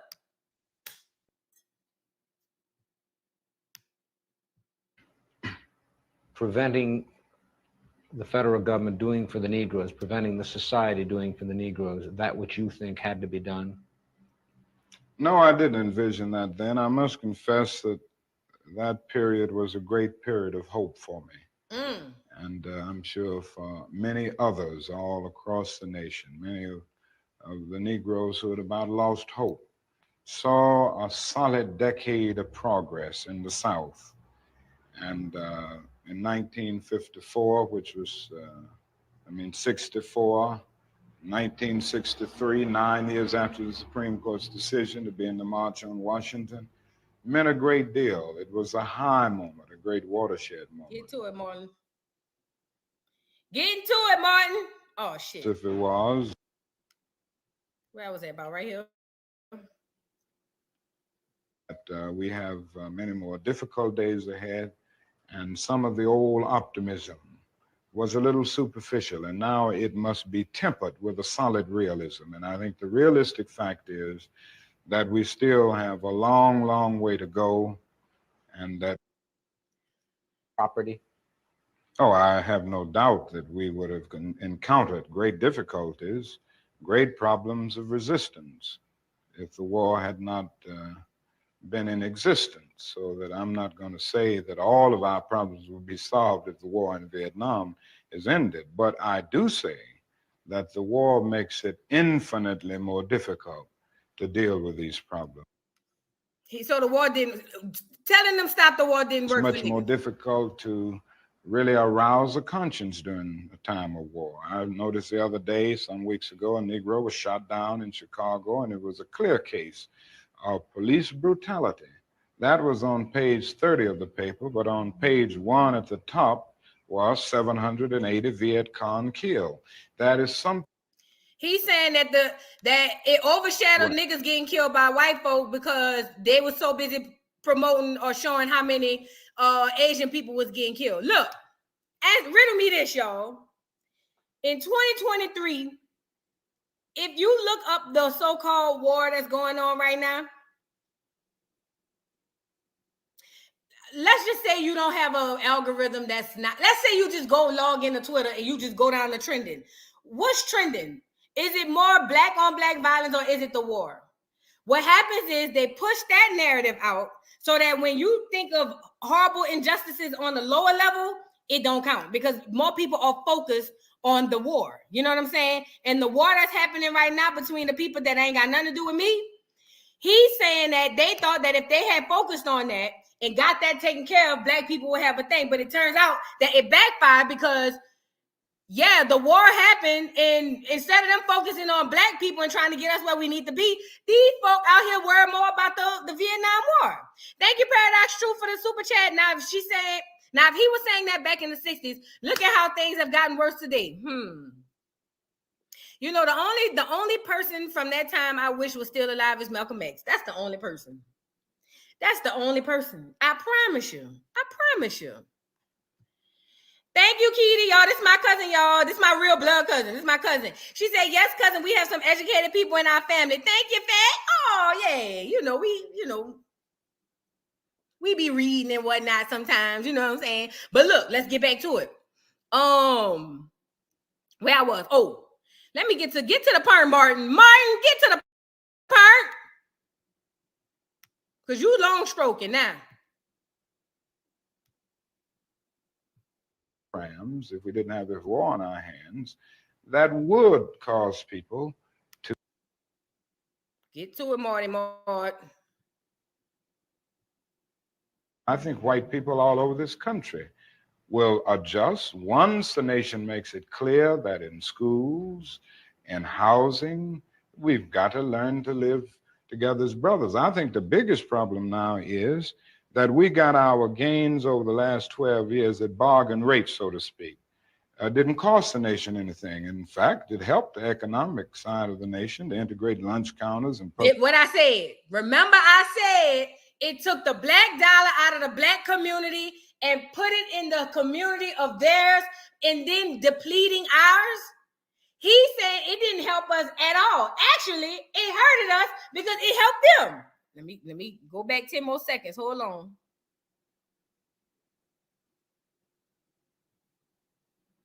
problem now is that we got our gains over the last 12 years at bargain rates, so to speak.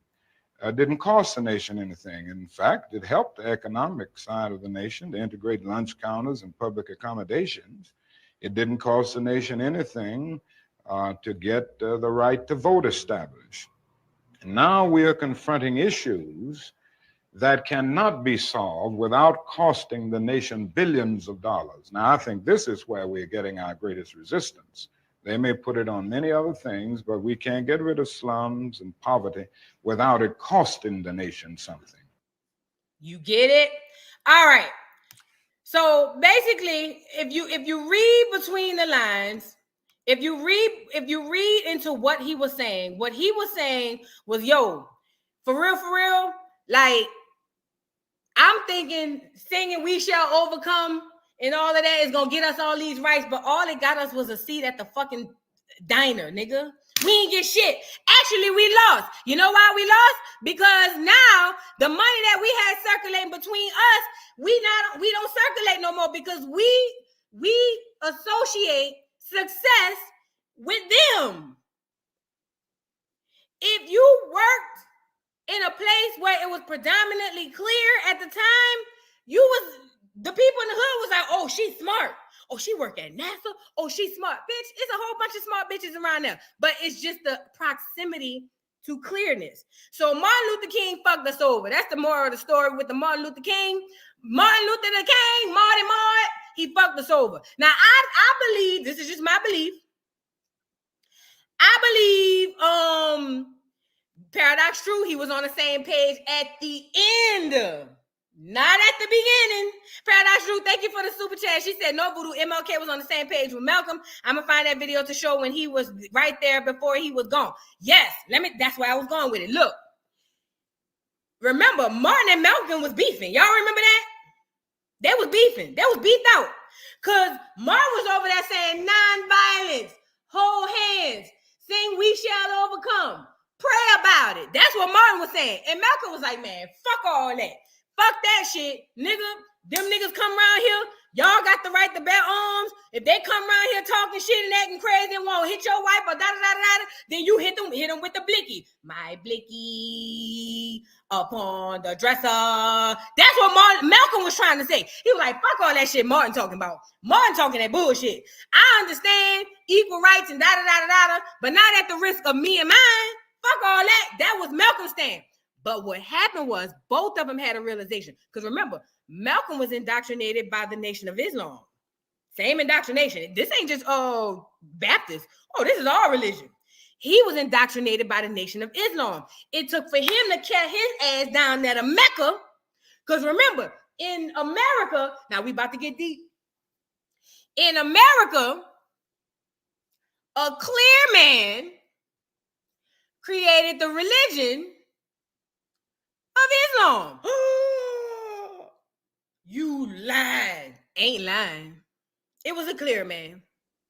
Yep, sure what? Sure did. Sure did. Sure did. He did. But what happened was he put black people as the face of it, i.e., the reason why Malcolm was one of the ones who was recruited. You are chosen for this shit. You don't just get into this shit by chance. Malcolm was recruited because he was intelligent. They saw something in him that was like, we could use him for a puppet. Yeah. And he biracial. And the fact that he biracial, he ain't gonna be too nigga. You know what I'm saying? He just gonna be sort of nigga, but he ain't gonna be nigga. You know what I'm saying? So we could use him. Boom, get the people. Wooty wham wham. But what happened was they underestimated the fact that Martin Luther King, although genetically he wasn't nigga, he was nigga. So when he went over to Mecca, when he carried his ass over there to the pilgrimage to Mecca, the people, the Muslims in America told him all Muslims was like this. But when he got to Mecca, he realized that's a motherfucking lie because I see Muslims like this. So Mom was like, hold up. Malcolm was like, hold up. Somebody lying.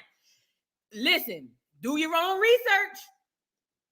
Do your own research. So around the same time, that's when also Malcolm found out allegedly that the minister Farrakhan, the Honorable Elijah Muhammad was sleeping with the young girls and getting them pregnant and all of that, whatever. That was around that time. He started coming into being I don't want to say woke. He started coming into consciousness, and he said, "Fuck that! Hold up."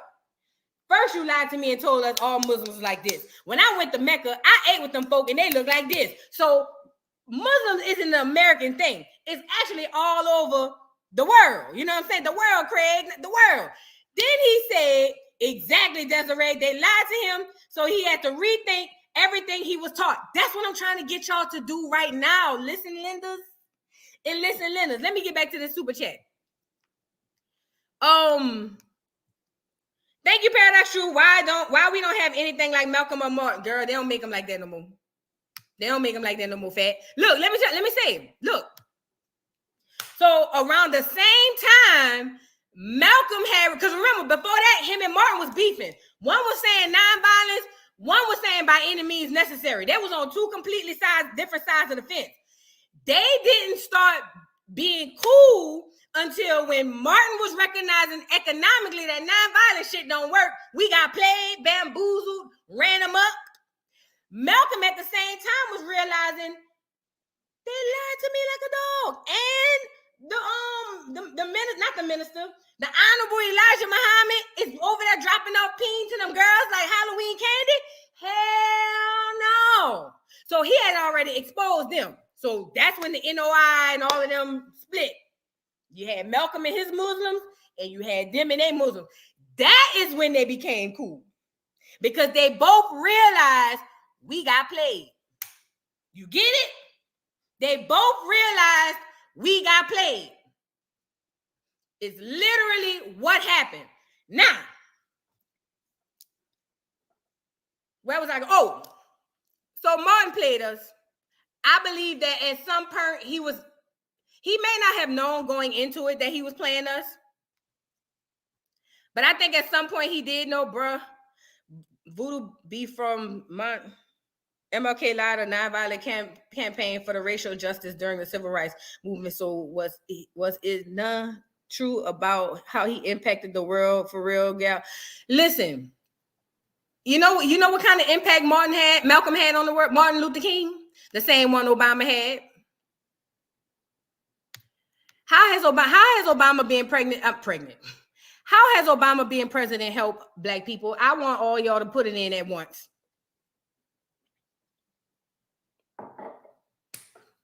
But anyway, I'm stuck between he either didn't know and found out later, or he didn't know until it was time for him to wake up like Malcolm, and he was just like, oh shit, I fucked up. You know what I mean? So this is another thing I want to show y'all. Y'all remember how Rosa Parks was on the bus sitting there saying, I ain't giving up my seat? Y'all seen the movie? The light-skinned lady with the glasses?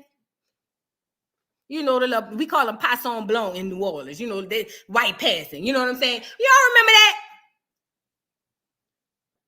Yeah. Well, turns out that was not an original thing from Rosa Parks. It was co-opted to make it nationwide because we all know they don't want to see a big Black woman looking like this. Hold on. I'm going to see if y'all know this person. Let me see if y'all know this person. Let's see if y'all know this person. Matter of fact, I'm going to do a video. I'm going to do you one better.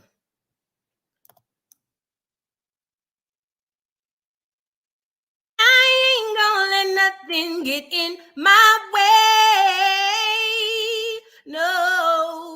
No matter what nobody has to say. I don't know why that arm is stuck in my head.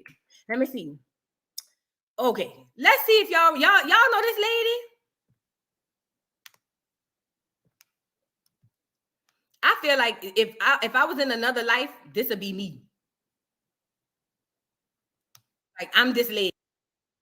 I feel like I was this supposed to be us. Girl, I'm here for it. Thank you. Don't call me half breed. She said you're gonna ruffle some feathers in the chat with this one, girl. Oh yeah. That's why I said y'all gotta be ready. Y'all gotta be ready. Y'all, Educational Fridays moving forward, y'all got to be strong. I'm telling y'all. If y'all not strong, y'all ain't gonna make it. Playback game. If you hit it, you have to be strong. If not, don't come on Educational Friday. Educational Friday, come on Monday when we Josin and acting a fool. Don't come on Educational Friday because I'm gonna ruffle some feathers. You know what I'm saying? Anyways, let's see if y'all know this lady.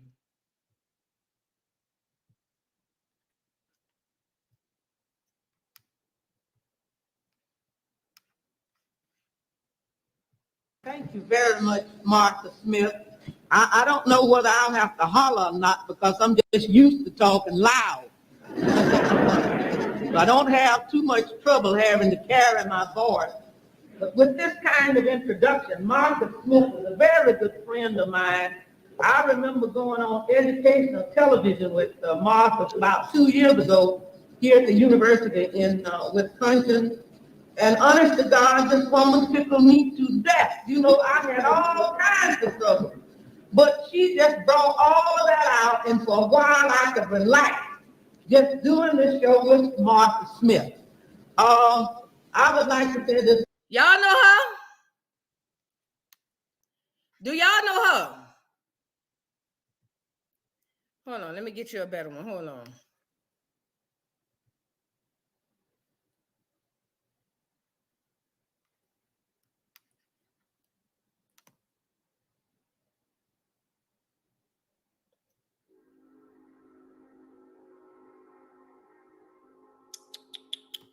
Oh, this is a good one.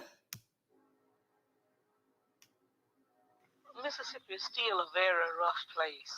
You know, people is not just walking up like they used to do in the past, walking out, you know, shooting a man down or getting maybe 200 or 300 people carrying you out and lynching you, but it's in a more settled way. You know, they can let you starve to death, not give you jobs. These are some of the things that's happening right now in Mississippi. See, Mississippi is not actually Mississippi's problem. Mississippi is America's problem.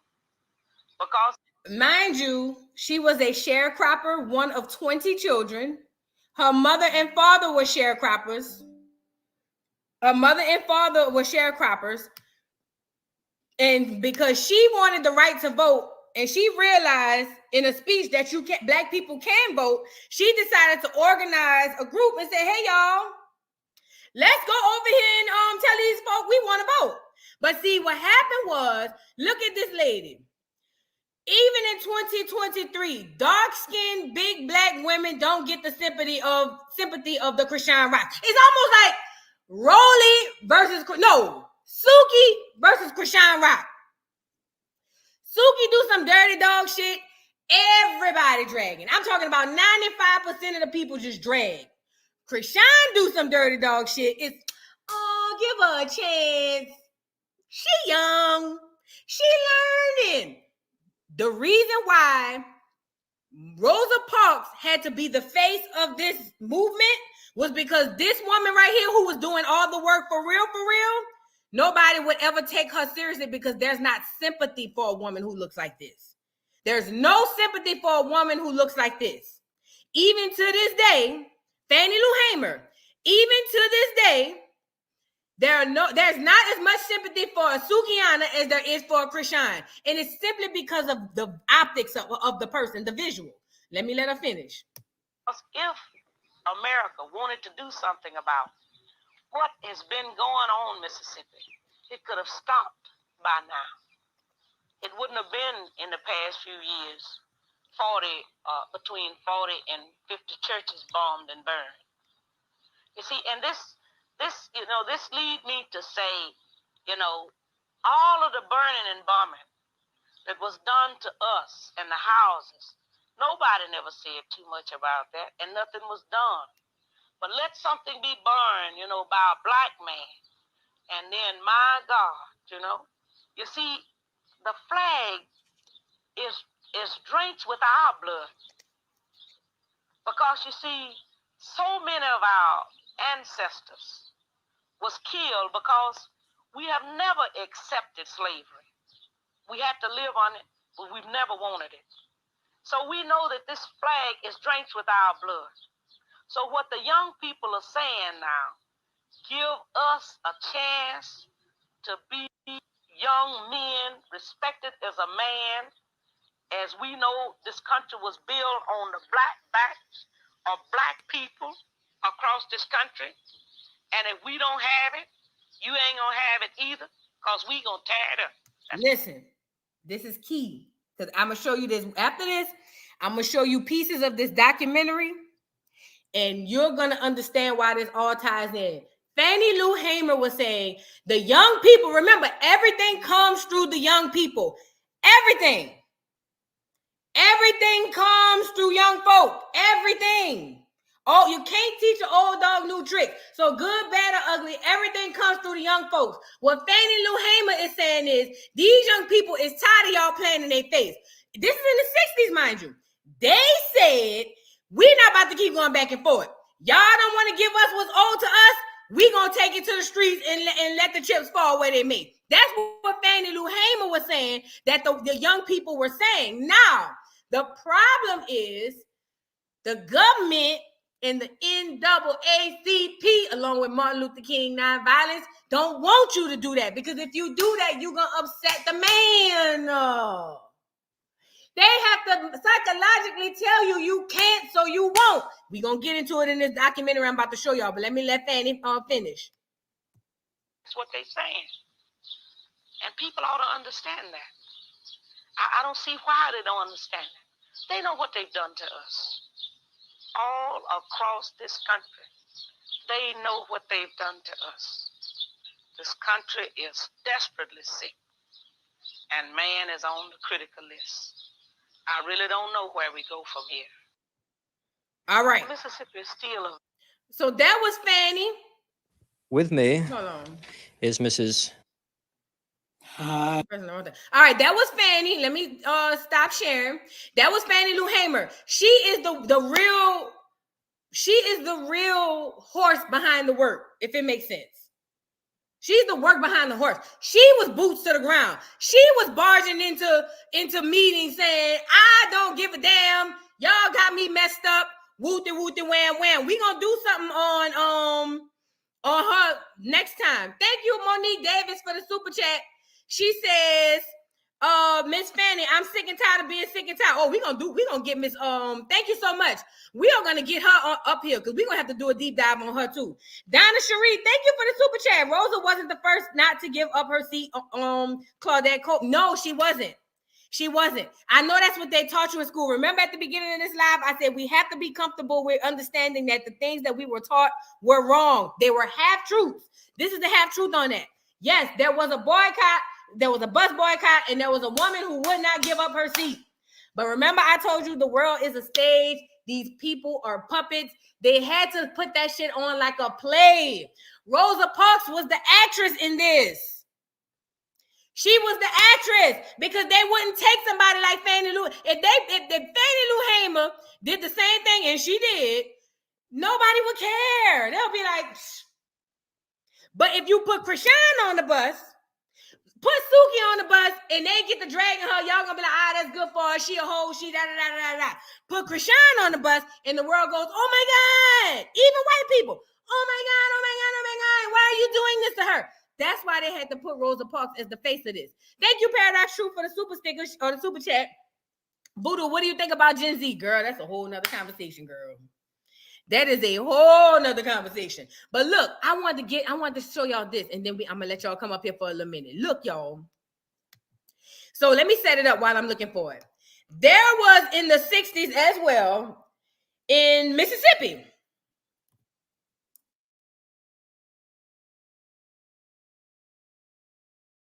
Hold on.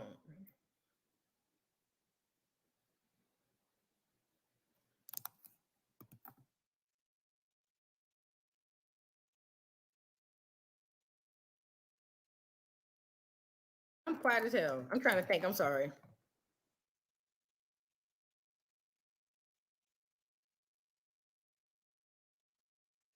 Did I spell his name? I think that's how you spell the name. Okay. So in the 60s, people are fighting, people getting upset. People like, you know what? We tired of this shit. Fuck all that ugly ass shit. People like, fuck all that ugly ass shit, man. Y'all playing in our face. Nigga, we about to go up. We about to go under civil unrest. Like, we tired of this shit. And we're going to get into other parts of this at some point. But right now, we just going to get to the parts I need y'all to see. So, the people are getting antsy. The people like, we tired of this shit, bitch. Martin Luther King gone, Malcolm gone. We ready to just test some shit up. Fuck all that. You know what I'm saying? That's what they were saying in the 60s. But every time Black people geared up to fend for themselves or defend themselves or actually go the nonviolent way, they always send people in to calm you down. Typically the pastors or the NAACP. What in this documentary right here is called 1965 Special Report, The Southern Negro. These people are in Mississippi. They've galvanized themselves. They didn't ask for no help. They didn't call Martin Luther King. They didn't call Malcolm X, even though this is after they did. But they didn't call the Black. They didn't call nobody. These people in Mississippi said, I'm tired of them playing in our face. Nigga, we ready to tear it up. But guess what the powers that be did? Hey, NAACP, go over there and calm them niggas down. Sell them a dream. Tell them we gonna fuck with them, but calm them down nevertheless. We don't want them getting too crazy. That's what happened, right? But that's where we at, and I'm just setting it up. Let me share my screen so y'all can see it, because my brain be going so fast. I be thinking over what I'm saying. All right, hold on. Let me share my screen. Watch the psychology behind this shit and how they play Black people. Watch. And they still do it to this day. To this day. Check this out. Oh, I left. I the yeah. I invade. Any?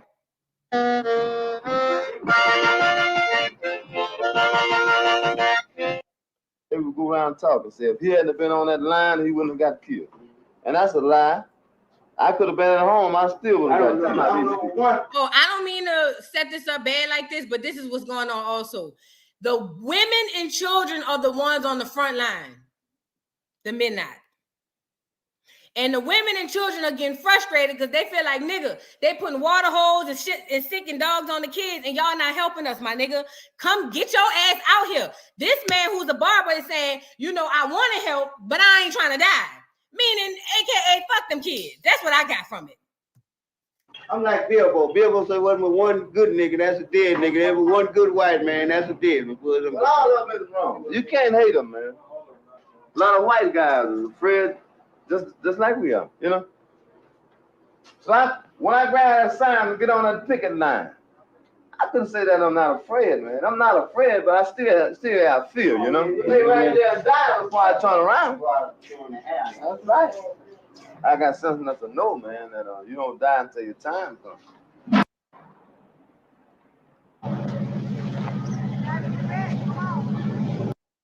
Davis Memorial Hospital, where he was given emergency treatment. Mind you, this is around the time them two, I think it was one white person and Black people that end up getting bombed. Their car got bombed because they was out there trying to get the right to vote. Also, at the same time, Fannie Lou Hamer is boots to the ground. So they just found out that the car got bombed. And in this situation, this Black person made it, but he in the hospital. Officials at the hospital declined to comment on his condition. Metcalf had been active in the voter registration drive in Natchez and had been a signer of a school integration petition.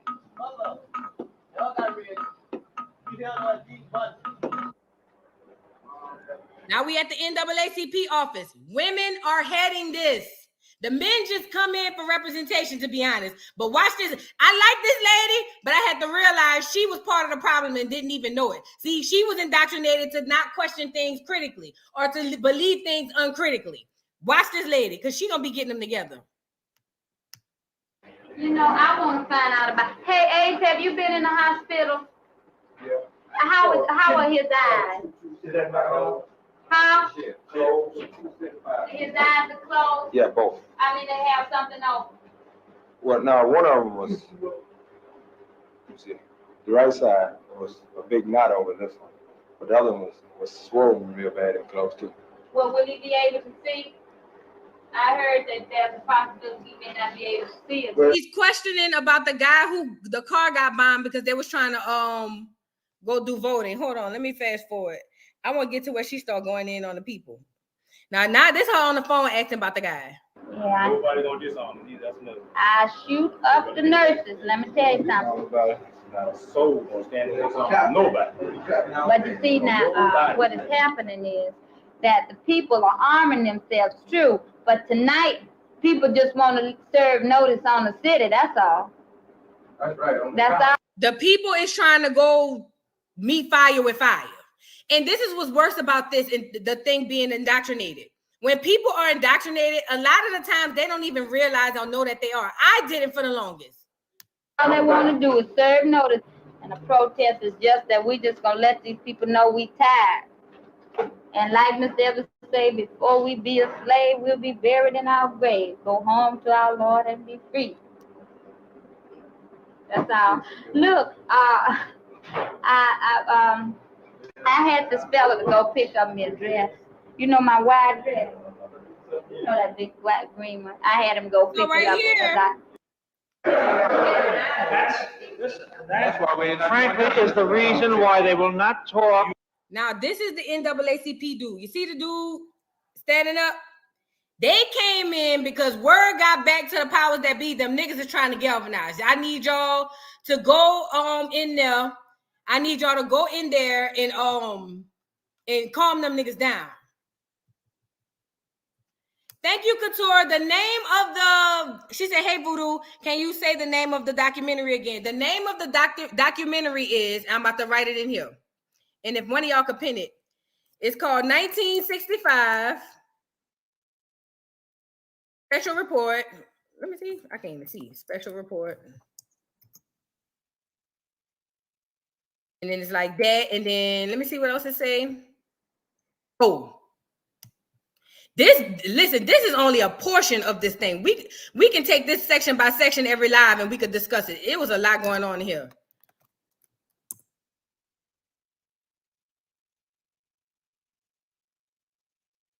All right, this is the name of it. 1965 Special Report, The Southern Negro. That's the name of the documentary. I'm gonna put that up here.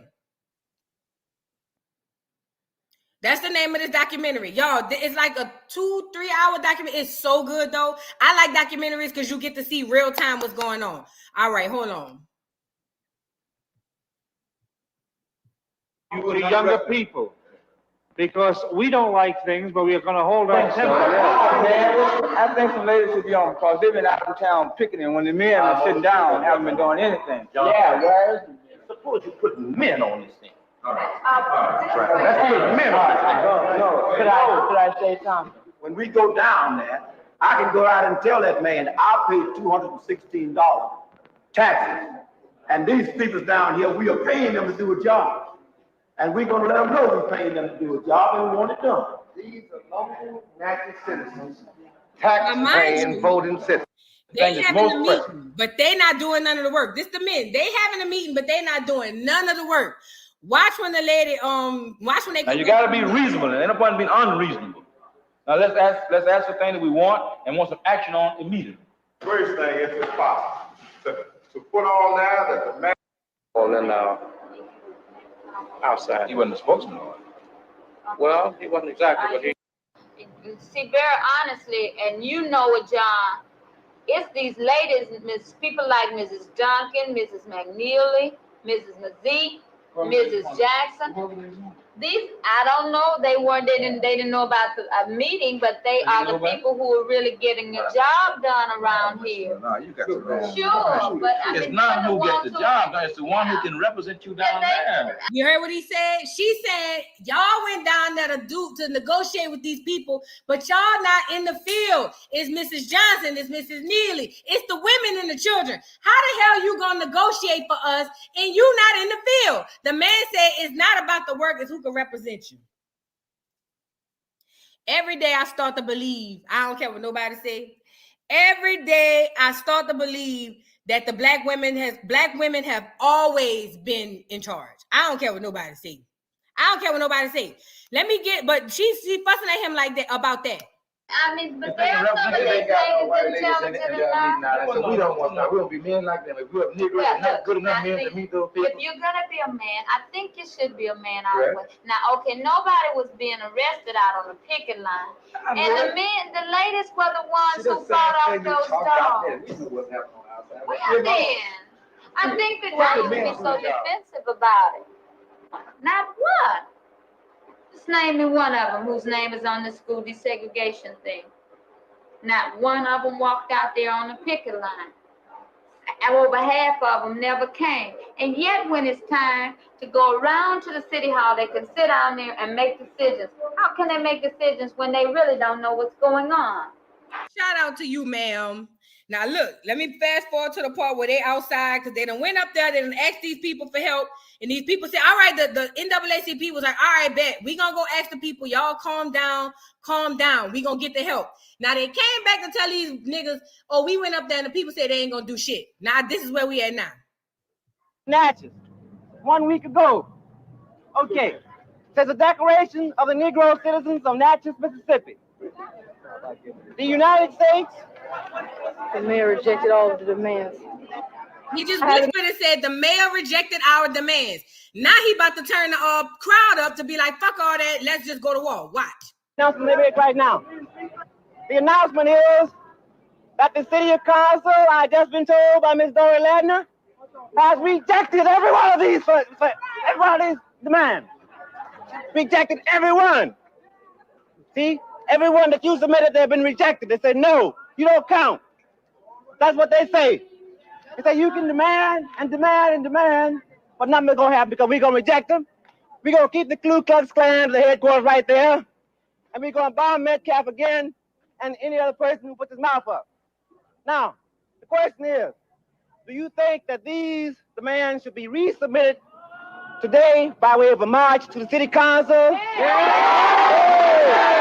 Now the people turned up. They like, fuck it. They rejected our demands. Old boy was like, y'all want to just take it up there ourselves and basically go bum rush the shit and be like, y'all gonna give us what the fuck we asked for. The people ready. Watch the man from the NAACP come in and tell them that they wrong. They always send the nigga. Listen, them people wouldn't be so successful with us if they didn't use turnkey Negroes. And the NAACP was full of turnkey Negroes. Okay, the guys who tell you to wait until tomorrow and the next day and the next day, I am willing to go today with you down to the city council to present this.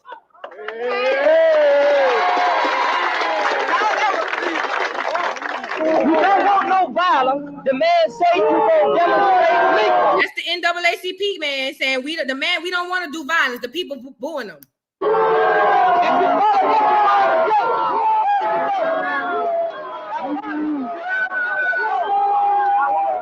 don't know who's gonna lead this march. Listen, people, listen. Okay, Mr. Evans is on his way here now. That is why he is on the call trying to get you stirred up. Just be patient a little longer and wait on Mr. Evans. If you want to do something, get down and wait.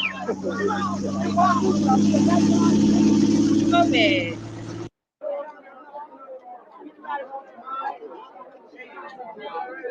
All right, I'm gonna stop it there. We'll peel back the layers on this some more. I'm gonna drop the links for y'all to see what y'all got to say. But y'all, when I tell you I found some profound stuff, I love history, but I like it by way of documentary. Even though documentaries can be swayed, it can't be swayed as much as if somebody just write a book. Like, I could put anything in a book and you won't know. And I'm not saying books are bad, because books are good. But I like documentaries because you get to see in real time and determine for yourself what had happened. And I'm saying all this to say we have to understand as Black people that nothing is done by mistake, everything is done by design, right? And if nothing is done by mistake and everything is done by design, that would mean everything is orchestrated. Everything is orchestrated. Everything is orchestrated. Nothing is a coincidence. Everything is done by design. There was a reason why the NAACP came down to Mississippi and said, let's go non-violent. While the people ready to go down there and test some heads off. We the only group of people who don't do it. And we emotional people too as well. So I get that. Hold on, let me even this out. What's going on? Why do you make this?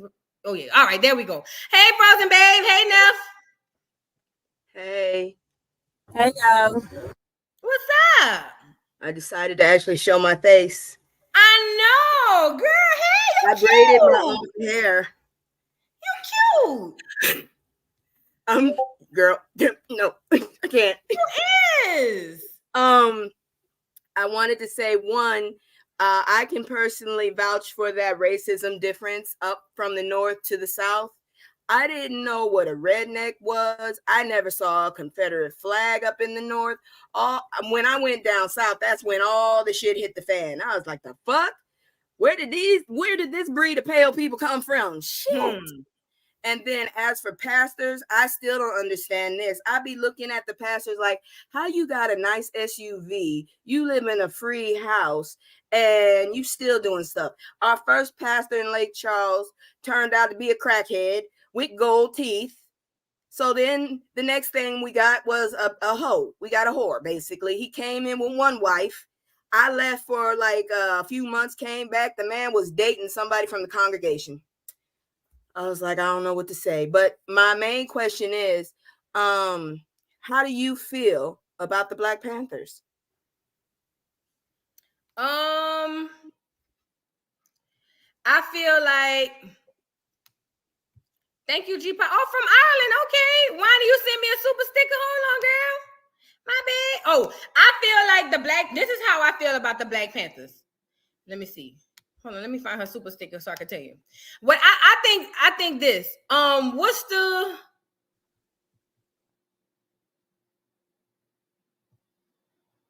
this yours? I think, yeah. So this is what I feel like. Thank you so much for the super sticker, the super chat. Thank you so much for the super chat. She said, Voodoo Doll Fat, you have taught us today, sis. Oh, thank you, girl. Look. Thank you. I appreciate the super chat. Look. She wants to plug a company at the end of the chat. She wants to plug a New Orleans company. Who? She can plug Wani R. Yeah. She was asking in the group, and I was trying to tell her that you encourage, for us all to eat. Yeah, she could plug it. Hell yeah. She cook. I don't know. I guess she'll come or message and say something about it. But she was asking if she could plug that company in New Orleans. Plug what company? I don't know. She was trying to ask you, but you were talking about Martin Luther King and all. Like when I see in the chat, she has said something about she has like a all-female business that she runs in New Orleans, and I think like she wanted to pin it in the stream, but I don't think you had got to the comment because you were doing the video at the time. Oh yeah, no, she could put it in there. I'll put it up. Yeah. She could put it in there. Okay, I'm getting nervous. I can't do this no more. So look, y'all. Oh, how I feel about the Black Panthers. Yeah. I believe that in every organization there are snakes. I believe that what's the young kid name who was unalive in that house in that fire? No, not the fire, in that riot. Not really the riot. The police came in there and popped all of them. They did a whole doggone movie on them. I believe he genuinely was for the cause. And I believe a lot of people, especially the Black women, were genuinely for the cause. But just like any major organization, there's infiltrators. And I believe that there were infiltrators who were portraying themselves one way, but was really another. They were, oh yeah, I'm here for it, but they was really informants. Mm-hmm. But I believe as a society, yeah. Huh? When they originally came, I thought they were basically, taking care of hungry children, the community. They were. The government basically put like snakes and drugs all up in them.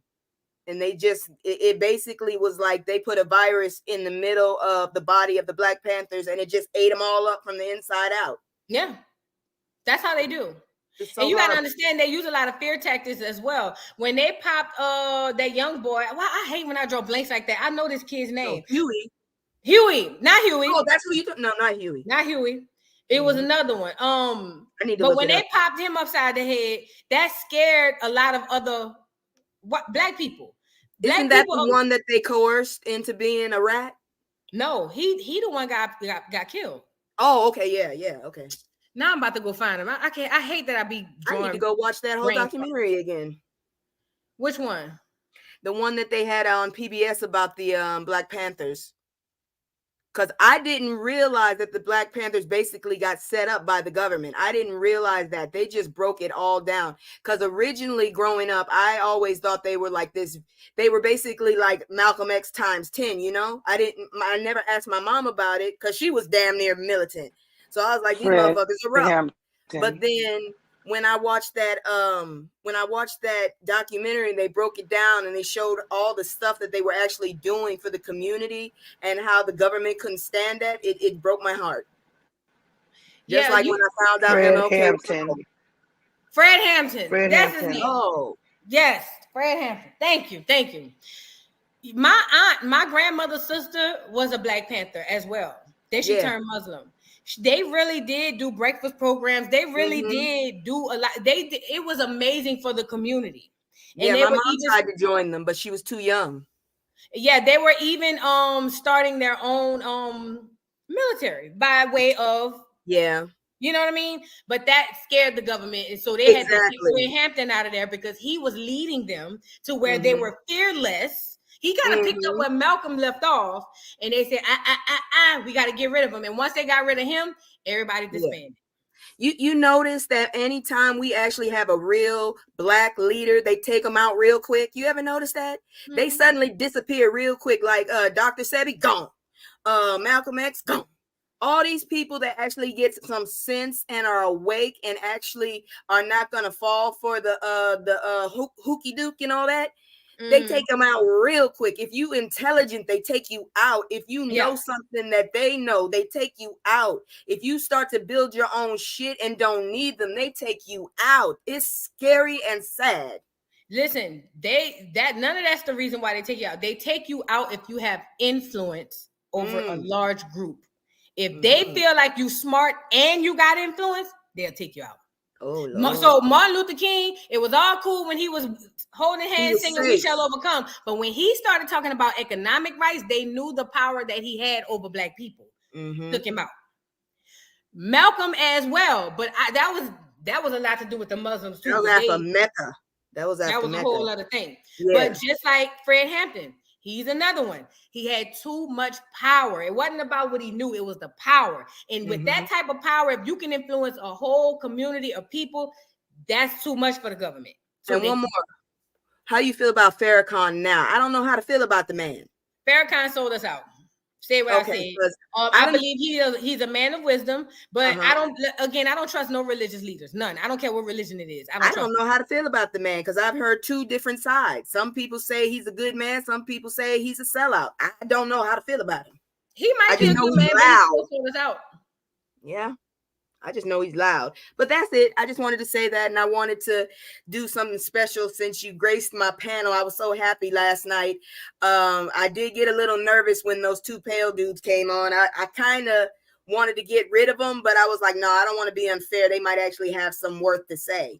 So I let them on, but I was more paying attention to No Salt because as soon as she seemed like she was uncomfortable, I was about to boot them like I booted that first one. So I just I figured the best thing I could do and show you my appreciation when you talking about it was funny about, our private conversation. So I figured I'd show me. Oh, well, I appreciate you are cute. I don't know why you don't ever cam up. You cute, girl. I can't stand. You got to fight me to just take a picture of me. Why do they keep calling him the Hard R? That was his name. His name was Lucas with Hard R. Oh, I thought it was friendly. I was too hot. Never mind. I'm out. Thank you again. All right, boo. Bye. All right, Paradox True, you left and came back. What's going on, Frozen Bay? Hey, girl. I'm just, listening, trying to get some feedback, but also I'm learning new things because, it's certain things that I didn't know growing up. But also, being an adult, you always learn new things as you're growing up. And certain information that I didn't know, it's all coming up as lies. So when I'm listening to you, it's like, and listening to the videos and everything, it's like what you're telling me. It's like I'm kind of like got caught off guard with it, because it's like, what is she really saying? Because stuff that I learned in high school, but also just from different people growing up in my family and friends, is like everybody is telling me certain things, and then looking at everything, it's like, what's really true and what's really like real. So that's why I kept asking in the chat, like, how is MLK not an impact on us? How is he like, not, what does he say that was a lie? What's true? And then about the Rosa Parks thing, like, I didn't know that Fanny was actually the black girl that was the first person on the bus situation until Unique in the chat had told me about it. I'm like, so they just used her because of her lighter complexion. Like, what was the problem with Fanny that they couldn't use her? Like, it didn't make any sense to me. So like, I'm just learning information, and then about Malcolm X and the whole thing with MLK. It's like, I didn't know that they could have came together, but he didn't listen to him. Just the background on that situation, it's like, wow. It's like, so do you think that with MLK being gone, do you think he would have really did something for us? Or do you think everything would still be the same, Voodoo? For what, MLK? Yeah, just for all the black. I think that MLK had the power to, if he decided to galvanize black folk, both North and South, to go up to the government and say, hey, Mr. Government, you said we was going to get our 40 acres and a mule. We want our shit. I believe that I believe that Martin had the power to do that. And they believe that as well. So I believe if he would have stayed alive and stayed on the course, yes, I believe it would be different. But Voodoo. it still would have been, but you got to understand, he still would have been righting a wrong Voodoo. that he did, because either he knew or he didn't know, I don't know, but he still would be righting a wrong.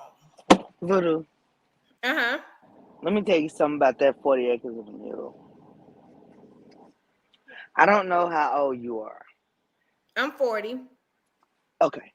So I'm almost 50. And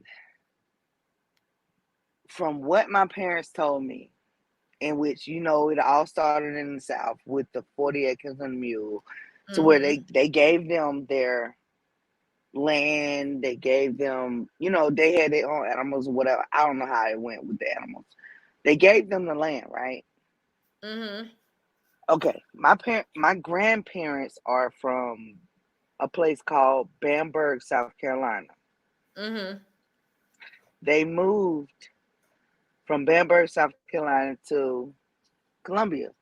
If you will look up what happened in Columbia back then, Columbia, South Carolina back then, my grandparents said, bump this, we gone out of South Carolina, period.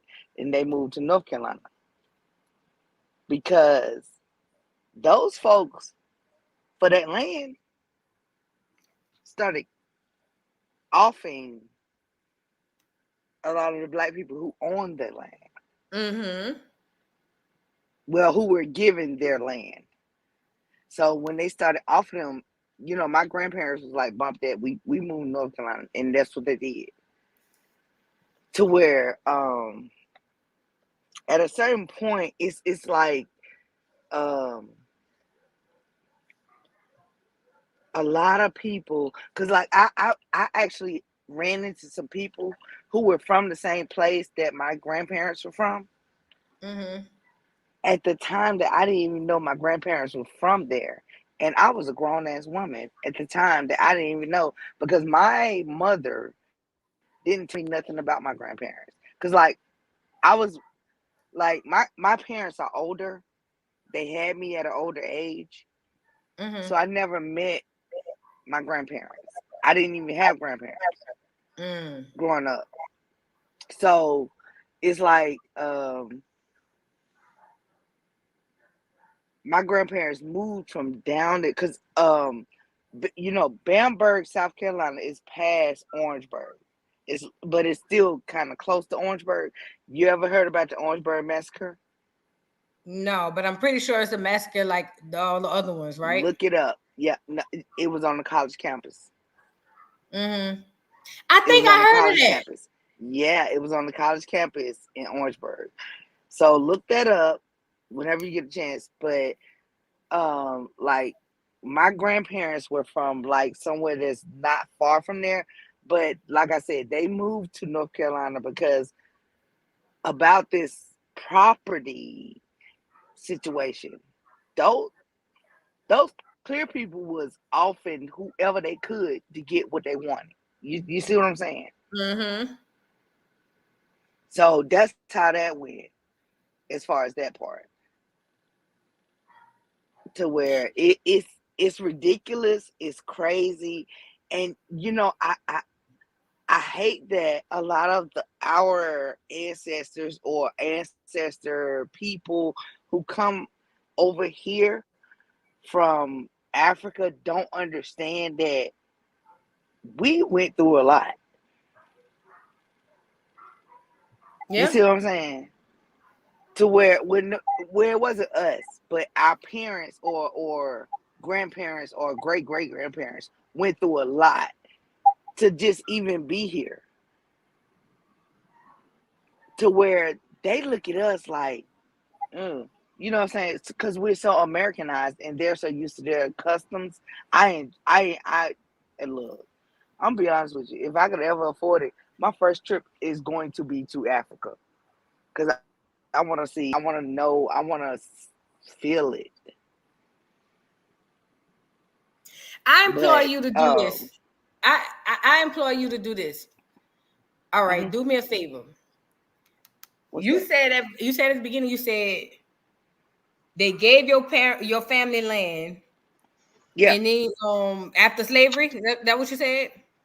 Yeah, because I'm gonna be honest with you, my mother, and when they moved to Charlotte, they didn't move to Charlotte, they moved to North Carolina.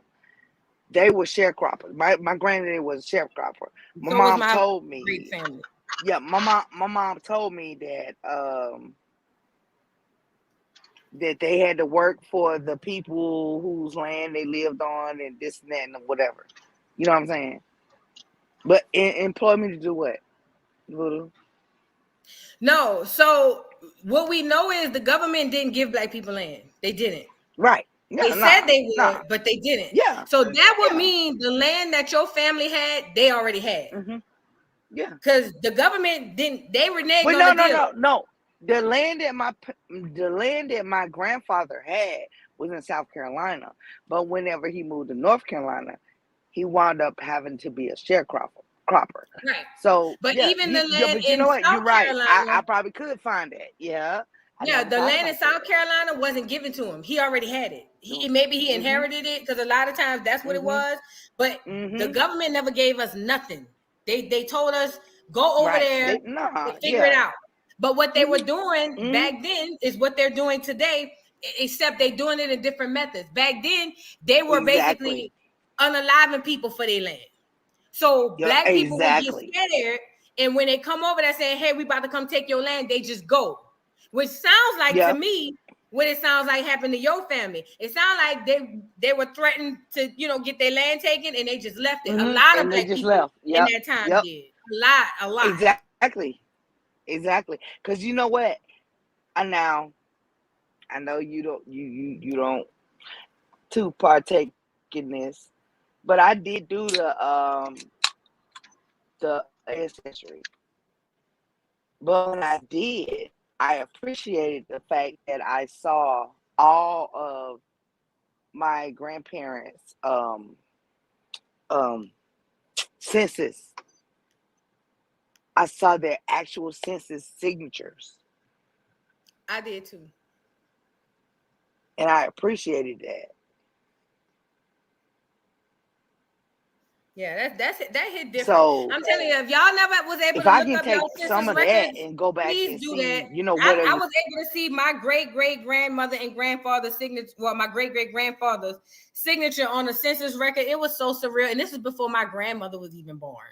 That shit was hella surreal. But Frozen Babe, let me get some other people, and I'm gonna let you talk a little bit more. Hold on. What's going on, Fly Fi? Hey, girlfriend. Hey. I missed y'all. I'm at work, so I had to log off for a while, so I might have missed.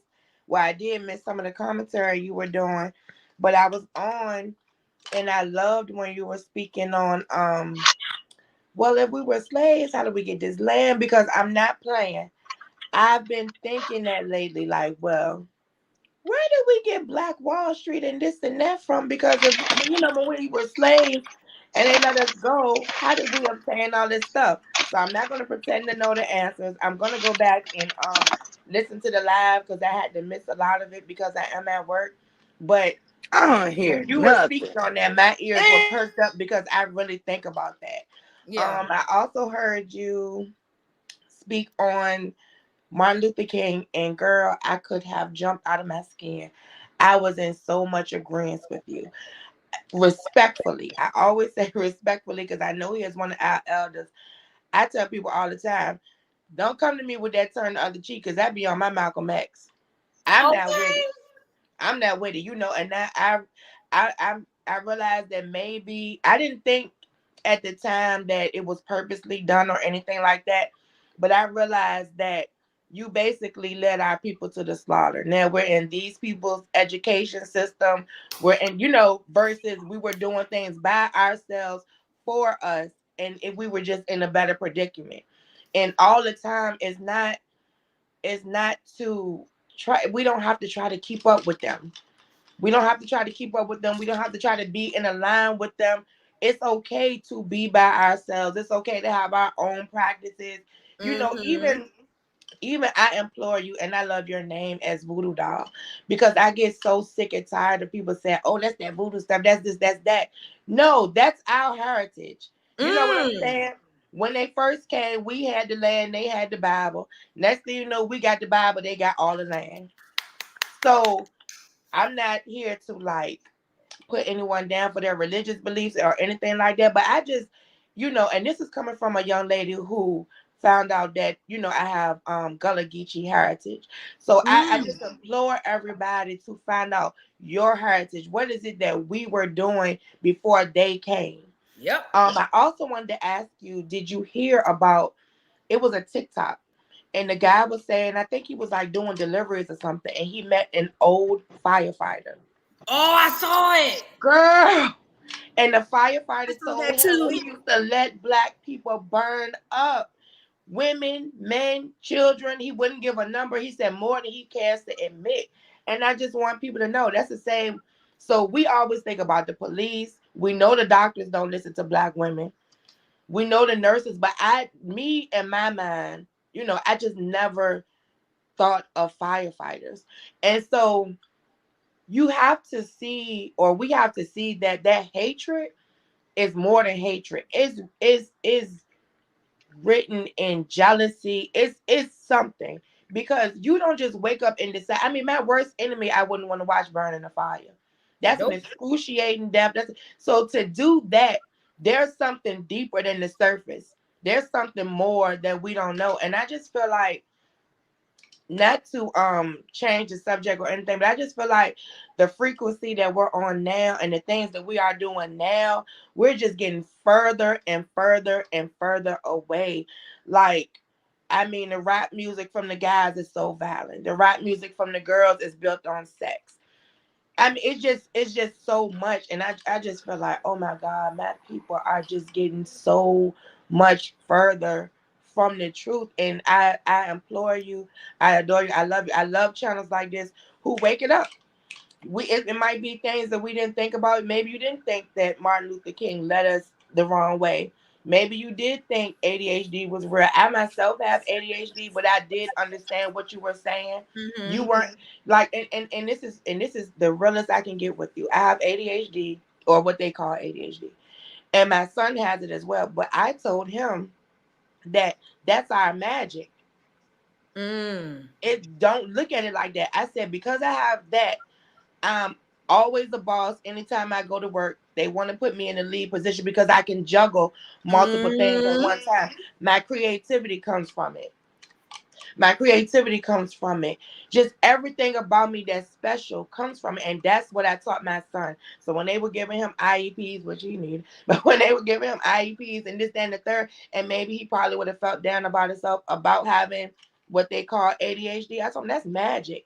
Even autism, I feel like. Because when you look at a person with autism, sometimes most of the times their memory is impeccable. They can look at something and it's like it's embedded in their brain. So just because we might not understand it, we might not know how to perceive it, I feel like all of those things are special gifts, and that's what makes us who we are, unique.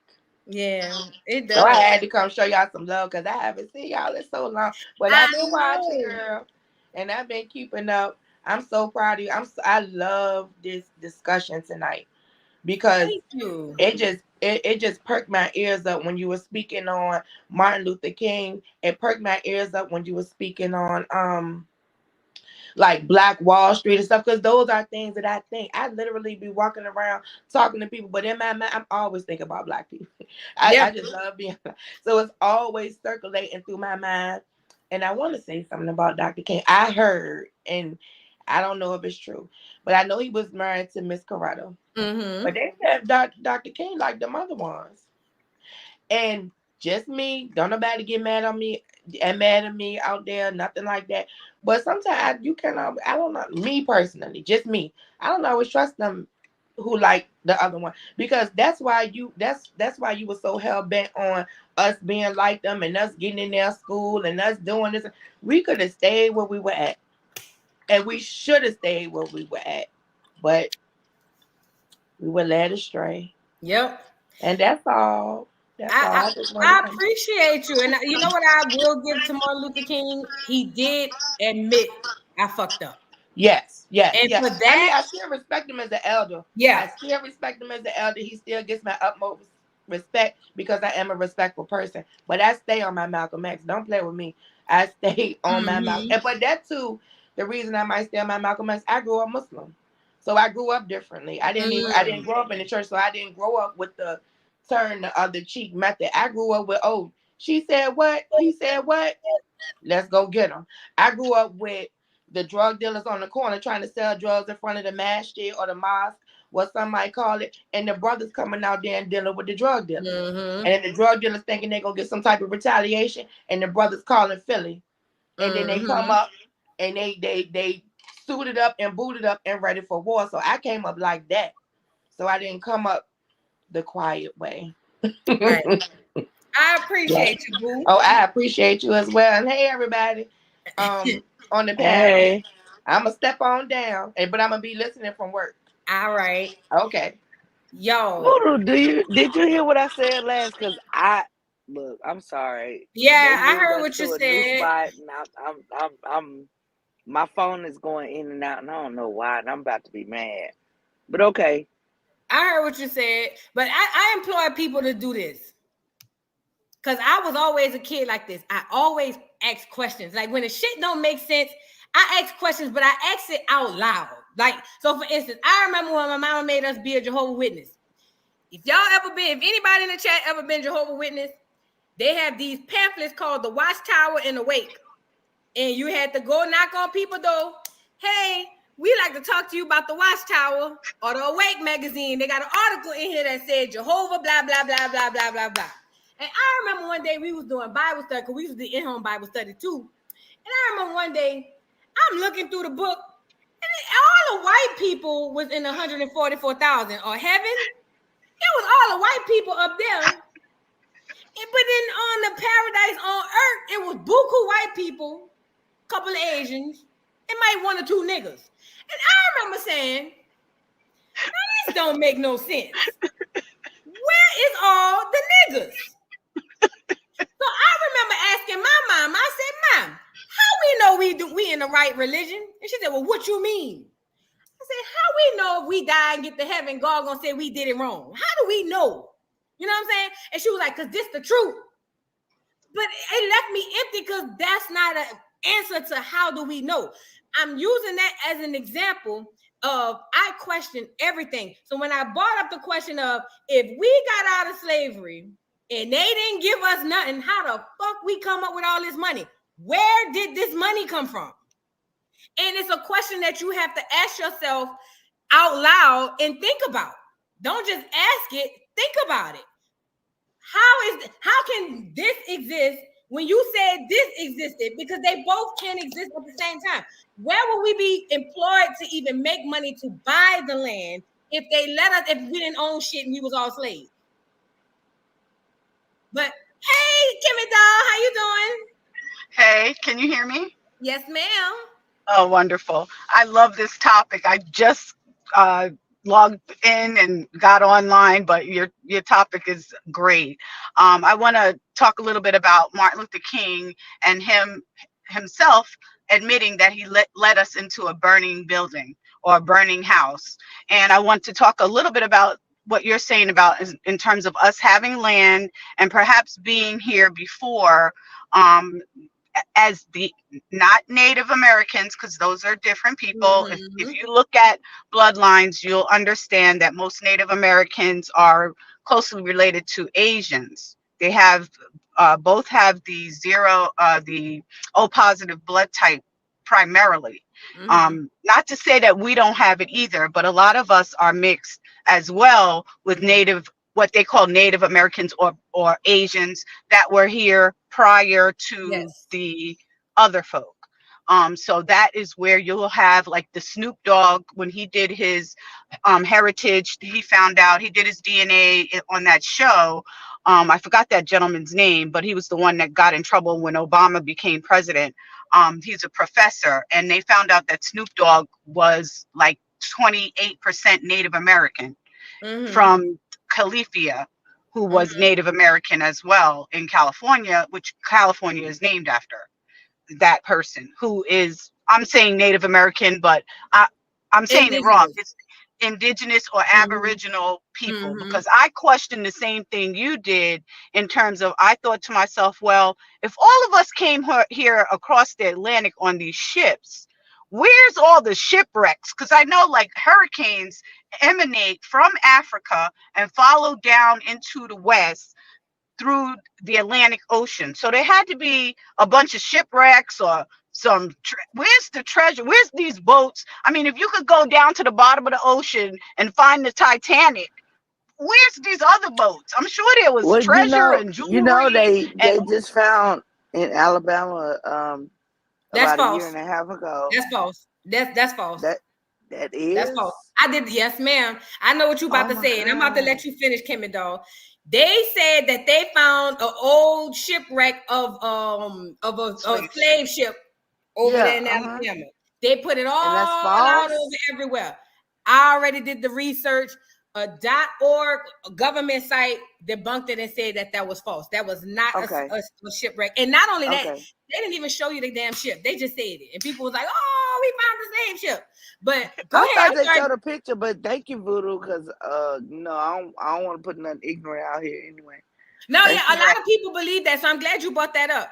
It was already debunked. It's not real. And matter of fact, I need to write some of this stuff down. A lot of the stuff that we've been taught, we about to unlearn some of this shit. Y'all might call me and cuss me out and all of that. It's fine. But at least I'm giving y'all the information. But why don't anybody cuss you out, homegirl, for giving us the correct information? Shoot, I got cussed out on that. It's something that you need to, we need to all at least be exposed to. Right. I love real information, because I know these internet streets, they're gonna feed us a whole bunch of BS. Well, that's why you need to be, when we can get something real, I love it. So I'm glad you corrected me on that, Voodoo. Listen, I'm telling you, I gotta write these topics down. Y'all gotta remind me. But Voodoo, this is what I wanted to say. I'm sorry, I don't mean to interrupt, but there's a couple of things I want to say about Martin Luther King and about the Black men of that time and about Black ownership from that time or from previous to that time. Some of the things, the organizations and things that we exclusively owned, i.e., we had our own baseball teams, our own basketball teams, all these different things that entertainment, everybody came over to us. They wanted to go to the Cotton Club. We primarily owned those industries. And had we kept the industries that we owned, i.e. sports, what ended up happening, yes, there was white teams, it was all white teams and Black teams. What ended up happening though was that the Black teams, even though they played in a worse field and all that stuff, they started drawing bigger crowds because their athletes were better than did their opposite team, the white teams. So then whites started coming over into our games, wanting to see our players because they couldn't believe the statistics and things that they were hearing. So instead of us, if you wanted to go the integration route, which I have a certain job, so I can't go too far into what I want to say. Yeah. But if instead of us integrating them into our what we owned and the things that we were better at, here we are allowing one of us, just one guy, Jackie Robinson, for instance, to integrate into their side of the team when we had into the teams, when we kind of were owning those industries at that time, include, singing, poetry, Nouveau Harlem, all of that stuff, dancing, all of that. They would come to our places to see us perform. What ended up happening, though, is in the spirit of integration, a lot of our men, it was more important to integrate in a different way and be accepted by women not the same as us than it was for us to hold on to our industry and industries that we had. And that was kind of the message that not Du Bois, the other one, what is his name? He was from Tuskegee. He had a lot of inventions. What is his name? Oh God, it slipped out of my head. But in any event, that's George Washington Carver. There was another guy before him who him and Du Bois had opposite approaches. Du Bois was for the integration and stuff, and this gentleman, and I could picture his face in my mind, and I'm so sorry. Marcus Remember Garvey? his name. It wasn't Garvey. It was before Garvey. He wanted to keep everything separate because what his idea was, and you could see it today playing out. His idea was that they would have to come to us to do separate industries, certain things, just like we say, for instance, with these nails that we do, and everybody go to those particular folks to get their nails done. We used to own the cleaners. Black people used to own the pressing clothes and all those shops. We used to do that work, and everybody came to us to get their clothes done. Same thing with the seamstress industry, and all I can name on and on these different industries because my mom was a seamstress, and my mom, my grandma and all them. So instead of us, and Martin Luther King integrating into their system, we should have done it the other way, and then we would own our own destiny and we would have something to hand down to our kids in terms of legacy. But because we don't have any legacy these days, we don't have legacy anymore. Not even hip hop really belongs to us anymore because we're being told what is a good beat, what to listen to. Not that I have anything against like a Doja Cat, but this is a biracial individual who, is a kind of a carbon copy of Tiana Taylor. They took that and kind of molded her onto that person's image. And if they even have a video together called I'm Woman or something like that, and it's Tiana Taylor giving birth to Doja Cat. If you go back and watch that video, you'll see that she's giving her womanhood. And then Doja Cat look up the video between, you got to look at the interpretation between Doja Cat and Tiana Taylor. And you will see that Tiana Taylor gives Doja Cat life. And then Doja Cat sings that song, I'm Your Woman. I'm the woman that you want.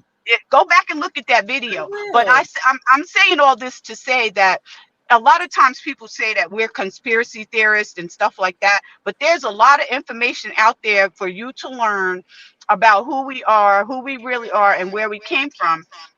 And even historically, there is a book on Amazon that some of the first explorers, these were white explorers that stepped foot in Americas, described some of the peoples as very dark with coily hair, in braided styles and so forth and so on. Now that book on Amazon, if you were to try to buy that hard copy of that historical book, and I'll send you the name of it, it's over $30,000 for the hard copy of the book. It's a book and it's real. So there's a lot of information that is hidden in plain sight but a lot of us can't get to that information, or we don't know that information because we don't know the people who give us or who convey this information to us. But everything may not be true that I say, or everything might not be true what Right. you say, or people can question it, but at least be exposed to the truth. Because I like that one segment you did, and I'm just going to give you this compliment and then get off of here, about Hawaii. I live here, and I know I know everything you said is the absolute truth. I went to the museums. I looked at, oh, this is how the people looked before, and now it's a different look and a Right. whole different culture. So I saw, in fact, same thing. I'm gonna say that the other lady, I did my DNA as well, and it just so happened to turn out that I had Polynesian and Austronesian DNA. Now, where did that come from? I'm supposed to be a black slave. So how did I, coming from New York, get Polynesian, and then my people before that from the South, Virginia, North Carolina, get Polynesian and Asian and Austronesian DNA? How did that happen? So, you're right. you know, not to say that I'm for DNA tests or anything like that, but to find something like that out, it was quite like shocking, because I thought, you know, it's going to be Nigeria, it's going to be Ghana, you know, it's going to be all, it was those things, but it was also other things that, you know, were related supposedly to the Aborigines or to the Native Americans. But, you know, everybody should try to find the information. If you learn something here from Voodoo or with somebody else, go research that information so you could solidify it, because you don't remember what you don't solidify in your mind. Yep. I'm getting up there in age, so it's hard for me to recall these things that I learned when I was your age or a little bit younger. I was like, oh damn, but it's in my heart still, and it's solidified in my heart, and that's what you have, each and every one of us have to do. But I want to say thank you, Voodoo. We love you, and you know, whenever I can catch your channel when I'm not working or supposed to be working, I'm up here. I'm on here live. Well, you know, I love seeing your beautiful face. Thank you. You're so sweet. You're beautiful too, and so is everybody in the chat. Yes, We all ma'am. following you. Thank you. Ma'am. Bye bye. Y'all, shout out to Kimmy Doll. You know, that's one of my faves that come up here. Shout out to Kimmy Doll. And she said a word. And again, everything starts with a question. Wani R. I put this up here because I wanted to remember. So you know how Wani R says the Native Americans helped black slaves in what is now New Orleans from the French slave owners. The fleur-de-lis symbol. The fleur-de-lis was a symbol burned onto slaves who tried to get away. Facts. I was taught that too. I sure did, sure was. Well, it turns out the lie detector test determined that was a lie too. Girl, let me tell you. They said, this is what they said. They said that the reason we do Indian garb and Indian dance during Mardi Gras is because we were paying homage or homage to the Native Americans who helped us escape slavery. That was a lie. Just like in California, South Carolina, where the Geechees at, Hawaii, Louisiana, Mississippi, those were huge indigenous tribal areas. We were taught, probably indoctrinated through children. Remember, I said everything comes through children. The kids were taught, oh, that's why y'all do that, because y'all were paying homage to the Native American who was helping y'all. False. I went did the census. I didn't do no DNA ancestry. I don't do all that. I went did my census and went all the way back about 4-5 generations. And on both my mama and my daddy's side, all of them people was indigenous people of tribes. Native Americans and indigenous people are not the same. Native Americans will be what some people will call the $5. The indigenous people were the original people who was already here. So shout out to Kimmy Doll for putting light on that, because, you know, that was big. Monique, what's going on?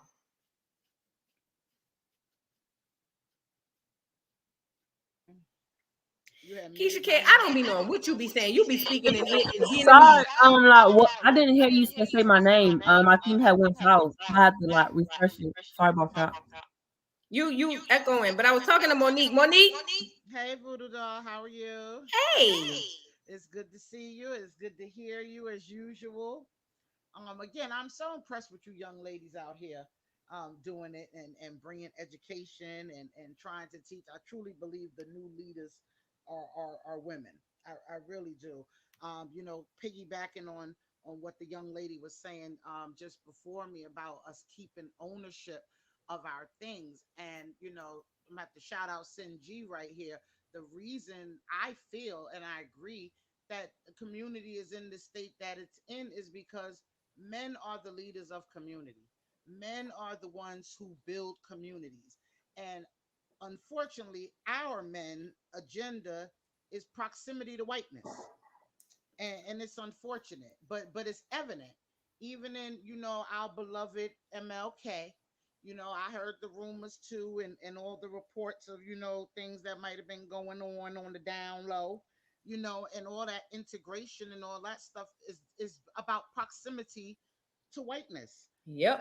And we need to, as you said, it's going to come from the young people. So I think the women now, black women need to be educated and we need to learn the truth about ourselves so we could teach it to our children so that the men coming up under us can be the leaders of the community that we need in order for the community to be into a better space. That's just what I think. Because the ones that's up now, they lost. They lost. And every day I see it more and more. Ain't no helping them. There's no helping them. Yeah, I believe that's across the board, men and women, child. Everybody lost at this point. We are. But a lot of the women that's lost is because they following the men, and wanting to be in proximity to them and wanting to gain their approval and their validation, which they don't give us, but we still seek it. So it's just time for a change, and it has to start with the children, and we need to teach them the right way and try to grow them up in a way that they want to lead and not be afraid to, lay down your life, because like you said, nothing's going to change without bloodshed. Nobody's going to give you nothing has come to anybody without blood being spilled. Yep. So, and that's just what it is. Nobody's going to give anybody anything. You're going to have to fight for it, be willing to die for it. And that's just what it is. But I'm really enjoying this conversation. I'm looking forward to these educational Fridays. And I'm going to write some things down that you said you want to talk about. So that way, if you forget, I'll be here to remind you. Thank you so much. Yes, ma'am. And you have a great evening. All right. Oh, y'all really be shy. I'm so glad I'm able to talk about this. Yes. Because I didn't think I would be able to do so. I love the fact that we get to talk some mess during the week, and then on Friday we're gonna have educational Friday. It's a perfect balance. Yeah. So keep on doing what you're doing, and we'll be here to support you. Thank you. Yes. Bye-bye. Really quickly, let me read these super chats first. Thank you so much to River Ashes. She said, this is a very emotional topic. I appreciate this being covered on your platform. It's extremely relevant to the trending topics. Thank you so much. I appreciate you, River Ashes. I'm glad y'all actually like it. Thank you. Thank you so much. And thank you to Celeste Gregory for the super sticker. I am truly grateful and appreciate for any and everything y'all do, because y'all don't have this to do. You know what I'm saying? I want to show y'all something real quick. It's going to take me 2 seconds to show y'all this. Let me show y'all something right quick. Hold on. It should be under downloads. What today is, the 9th? Yeah, it's right here. All right, let me show y'all something right quick. Let me do window. All right, let me show y'all this one too as well, because I want y'all to see this. This is what the people were saying that the people of what we call America looked like before the colonizers came and what you call it and took over. Hold on.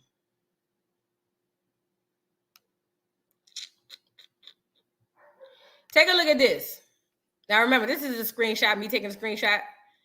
This is what they said the people looked like before they got here. Take a look at this man right here. See this man right here? Let me see if I can zoom in. Can I? Let's zoom in. And this is before Christopher Columbus got his sick ass off the boat. That look like a Native American today? Can anybody in the chat tell me if this man right here looks like what the Native Americans look like today?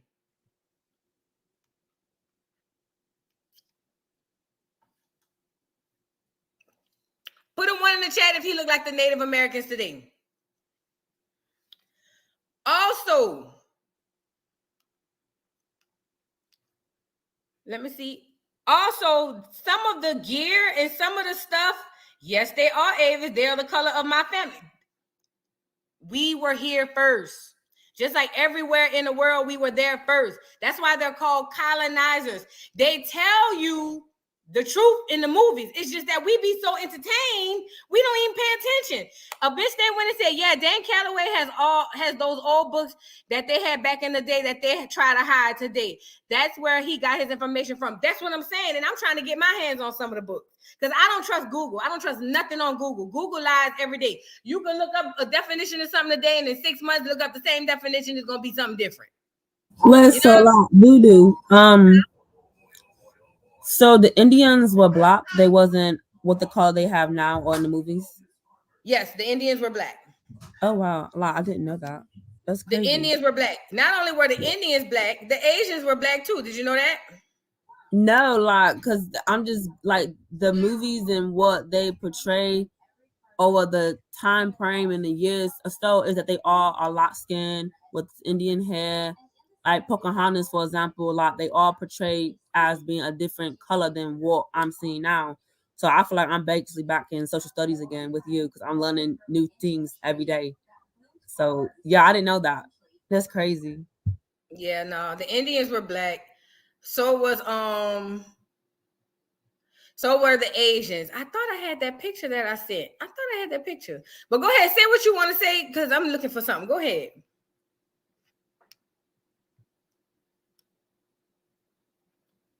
Frozen babe. Oh, Neff. Matter of fact, hold on. Neff, what you wanted to say? Hold on. I forgot to mention something. One, I'm only doing this because G-Ma said she didn't see me. But I forgot to mention this is how close we were to slavery. My mother actually halfway through the school year would have to stop going to school to pick cotton in Mississippi. And I mean, they lived on a farm and shit, but like my grandmother was gangster. My ma, we called her Ma. She was gangster because she literally told a white man in Mississippi that she would shoot him with a shotgun, and she still lived. But this woman almost had 21 kids, and not to have kids, but to have more people to work on the plant on the in the cotton field to make more money. Mississippi is just that backwards at that point. I also wanted to say my other grandma is possibly the worst Jehovah's Witness you've ever seen. She never went to anybody's house. She continuously cursed and smoked. I'm like, aren't you supposed to go to someone's house? She cussed me out.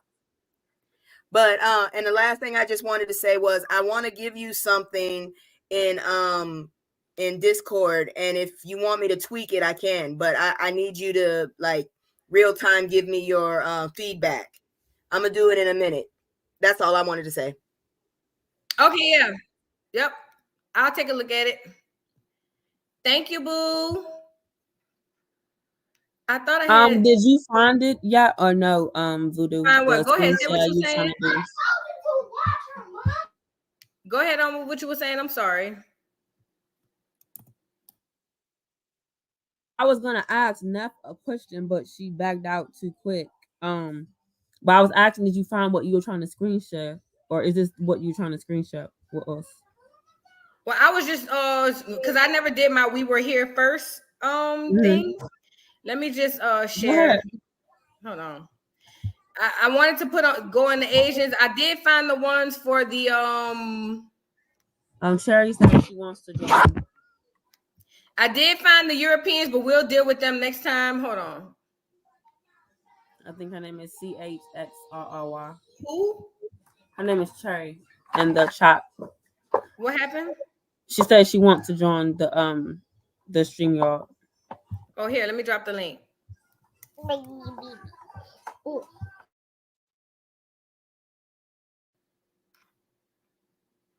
All right, I just dropped the link. Let me see. Here we go. So it was like basically the reason behind, I guess, toward the end before he got assassinated, it was like he was trying to become a better person for the black economics, and then that's when they assassinated him. Or what was he trying to do better? Because my understanding, he survived the shooting, and then they suffocated him. So that's what I heard too. Why? What happened in the time frame of after him? I'm just confused. Why did suffocation have to happen? Like, what exactly took place for them to say, "Oh, we gotta get rid of him," knowing that he survived? Because he had to go. Why though? Remember, Like, Kanye West put it in a song. No one man should have all that power. He had too much power. He had to go. but it was a reason behind he had all that power though. Like, hello, Voodoo. Hey, Mama Bear. Can you hear me, girl? Yes, ma'am. There's an echo, but I can hear you.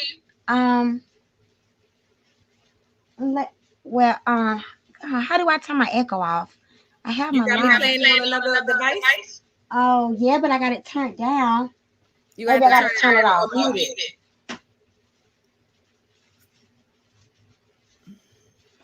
Okay, how about now? Yep. Perfect. Now you talking about what I love to talk about. But I'm in Spartanburg, South Carolina. And it is extremely racist here, girl. Like still to this day. I almost got called a nigga today. But I wanted to talk about how they tore apart this might be off topic, but how they tore apart the Black family with housing authority and Section 8. And I wanted to get your views on that. What you want to know? Well, for example, the saying, the husband bring home the bacon. Now we bring home the bacon with our EBT. And I felt like that took a lot of our respect for our Black men away. I felt like we don't need them anymore. And so I recently started dating this guy, and I was trying to tell him that, girl, but it's like it's going in one ear, not the other. He's not trying to hear what I'm telling him. Like, I'm not going to be your woman and get food stamps. You got to pick one. And it was like he was kind of leaning toward wanting me to stay on government assistance. probably because like he can't be able to afford to take care of you or buy the food on the table. And that's what I was thinking He too. can't be a mom. The echo is still there. Did It you is. turn the volume down on your other device? Yeah, I paused it and everything. I'm gonna log off and try to come back on. Yeah, log off and come back on. I want to show you something. Okay. Well, go ahead and start showing me. All right. What you were saying, Frozen Baby? While she I gotta get to the timestamp.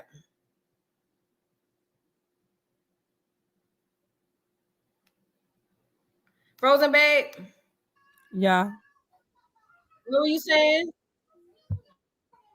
I was basically stating a comment on what did she have to say about her dude on why he was wanting her to play both roles. And then she said like the Black man was basically built man-made to just take over the household and provide. And I felt like what she had to say was basically he wanted her to be on government assistance as well as be the girlfriend. And it's just him not being a man per se is why he said that, or he wanted her to do both while he get everything from her EBT is what it was given. Let me say this, and we've been told. I can stop sharing this. We have been told that the welfare took the Black man out of the home. And I don't like doing this gender shit. I really don't. I hate it because it's just caused a divide and it stirs up emotion. I'm looking for this timestamp to show this lady. When the housing market was open for Black people, Black women were buying homes. In the 60s, the household The person who was making the most money in the house, this is in the 60s, prior to welfare, was the black woman. Oh wow, that's new. Let me find this timestamp. Go ahead, say what you were saying, because I want to show y'all something. We just, and this is documentary, so this ain't what they said. This is what was happening in real time. That's new because I didn't know that was going on in the 60s. My mom, she never was able to teach me anything about what was going on, and she was born going through the boycotting and the racism situation that was going on from 1960 to 1980, I believe, was the years that it was going on. Like, she never was able to sit down with me and tell me. So, like, me just learning as I was growing up. Thank God I never had to deal with racism growing up, but it's just, I wish I would have known the stuff that you're saying compared to what I was taught in school and what everybody else is telling me. But it brings light to my situation and also to my color and my culture. Let me share this real quick. I found the timestamp. And y'all tell me, this is in 1965, prior to food stamps and welfare. Tell me what y'all think. This is the same documentary, 1965 special report, The Southern Negro. Check this out. Colored people appreciate it. There are 1,600 Negroes in Oxford, mostly unskilled. There are few jobs except... This is Mississippi. Let me back it up 10 more seconds. Where we at? What's this, the 7-11 mark? Let's go right here. Yeah, so they had welfare in 1965. Yeah, but black people, if it wasn't 65, I know it was early on, but it was never created for black people. Never, not once. It was for white people. Wow. But hold on, hear this. That church should burn or something. The white people here step in and they help them out, and the colored people appreciate it. There are 1,600 Negroes in Oxford, mostly unskilled. There are few jobs except as janitors, cafeteria, and yard workers. In the Negro quarter, large families live in 2 and 3 rooms.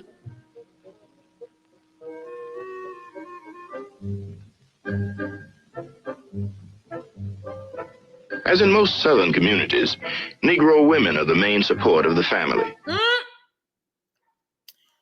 October 1965, the man said, as in most Negro communities, this is what he said. This ain't what I said. This is in 1965, before niggas started coming up here hollering, welfare took the black man out of the home. This is long before that. I'm going to rewind it so y'all can hear it. He said, as in most Negro communities, not in Mississippi, not in Alabama. He said Negro communities in general.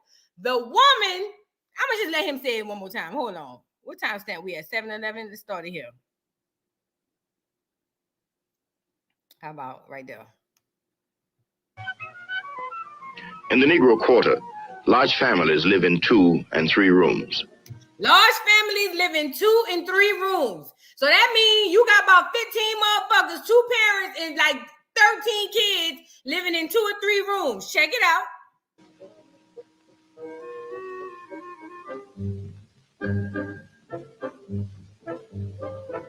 As in most Southern communities, Negro women are the main support of the family. Negro women, as in most Southern Negro communities, Negro women are the main support of the family. Right. Yeah, that's true. Women. Hold up. We gotta let him finish. He cooking. Let him cook. And nurses. 73% of Oxford's Negroes receive some form of welfare relief. Hold on. And the colored people appreciate it. There are 1,600 Negroes in Oxford, mostly unskilled. There are few jobs except as janitors, cafeteria, and yard workers. In the Negro quarter, large families live in 2 and 3 rooms.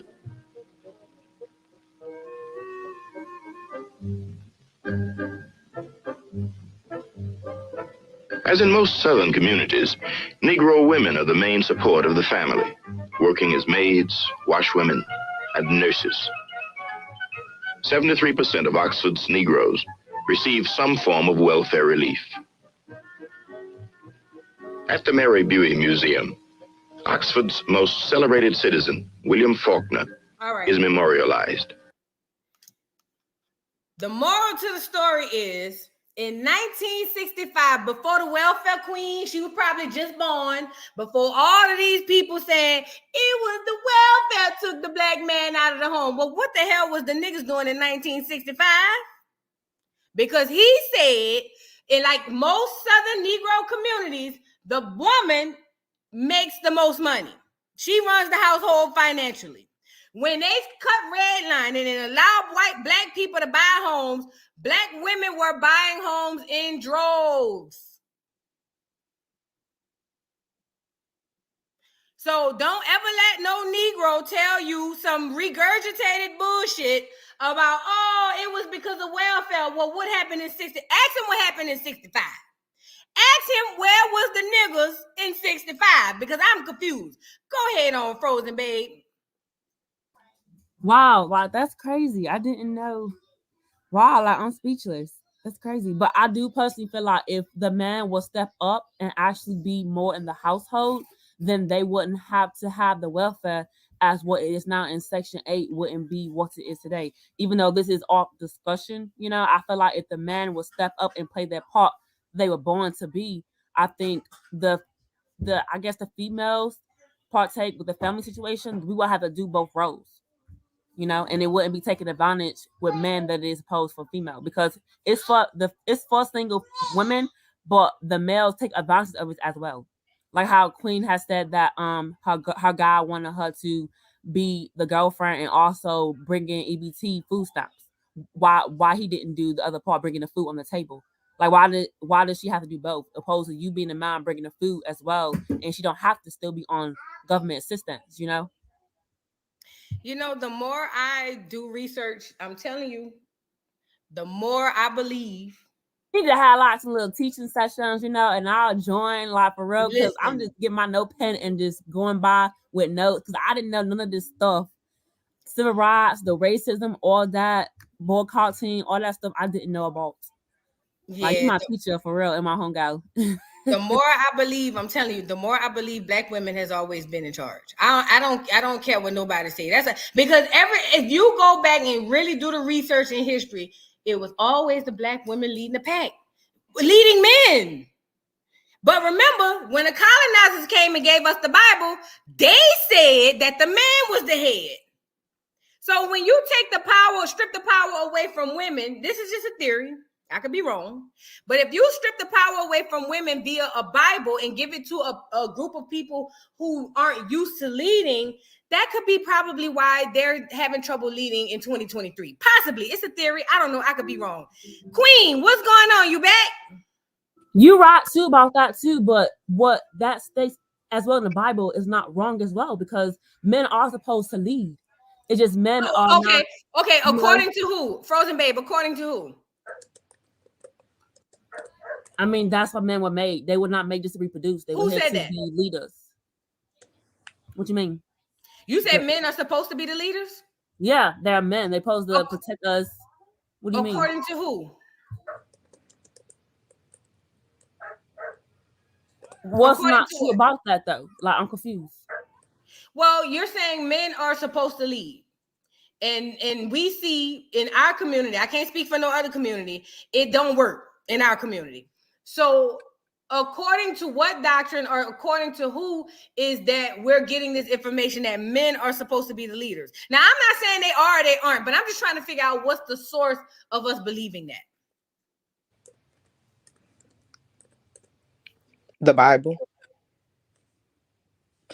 That's all. I mean, I wouldn't say like the Bible, but just in a perspective, me just having my own mother and my own father, like I would expect him to take over and lead, because he's the man. He wanted, what I'm saying? He has a wife, he has a family. Why would he let the wife just do his duties as a man? And he's supposed to lead and take care of and be that father role and be that husband that he signed up to be, and not have the wife and the girlfriend do everything.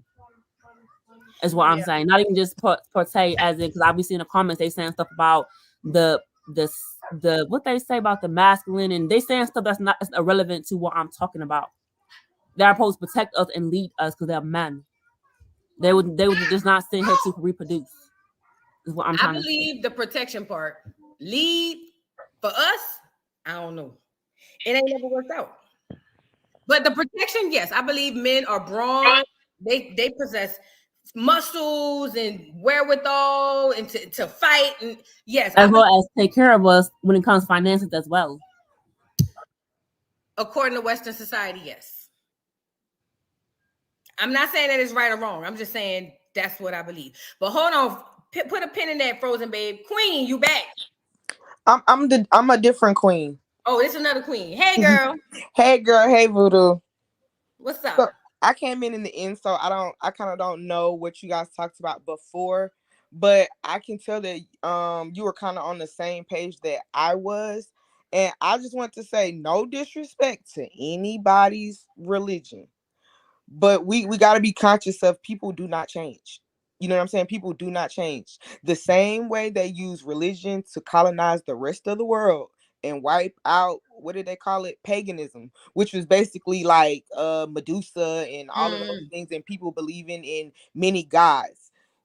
The way that they wiped that out was using the British and them. They were the colonizers coming with religion, and when they would win these like wars over the other people, they would be like, oh, see, our God is way better. Our God is favoring us. That's why we know our God is the best, because we won this war. If your God was so good, you would have won.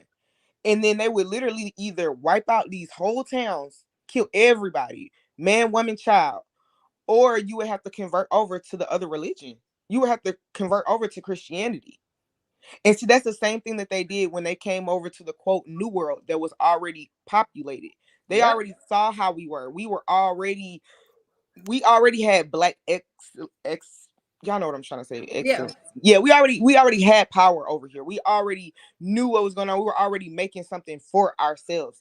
They saw that. They didn't know how to run farms over here. They didn't know how to just come over here and take the land. We were already the original people. But when they came in, they mixed it up. They added their 2% in. Now everybody's lighter. Yep. Everybody's lighter. It's the same thing. And then when they come over here, they're going to tell you, they're going to change everything. They're going to make it their way and say that, hey, we were here first. They're going to teach you about Thanksgiving and say, hey, yeah, we came over here and shared with you. You didn't come over here and share anything. You came and took. Well, they didn't even say it was us. They said it was the so-called Native Americans right now. They didn't even acknowledge that we were the people in the story of the Indians and the Pilgrims. They don't even acknowledge that it was black people. When I know when I grew up and I was learning about it in school, it was white people that was looking like Indians in that book. It wasn't us. I never believed we know them now that was a lie, that it was us. They told us about us, but put a different face on it, if it makes sense.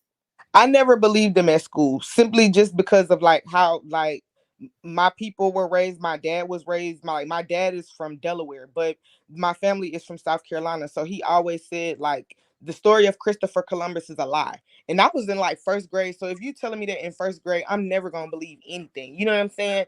The whole building block, the foundation was just never there for me to believe the lies that were already created.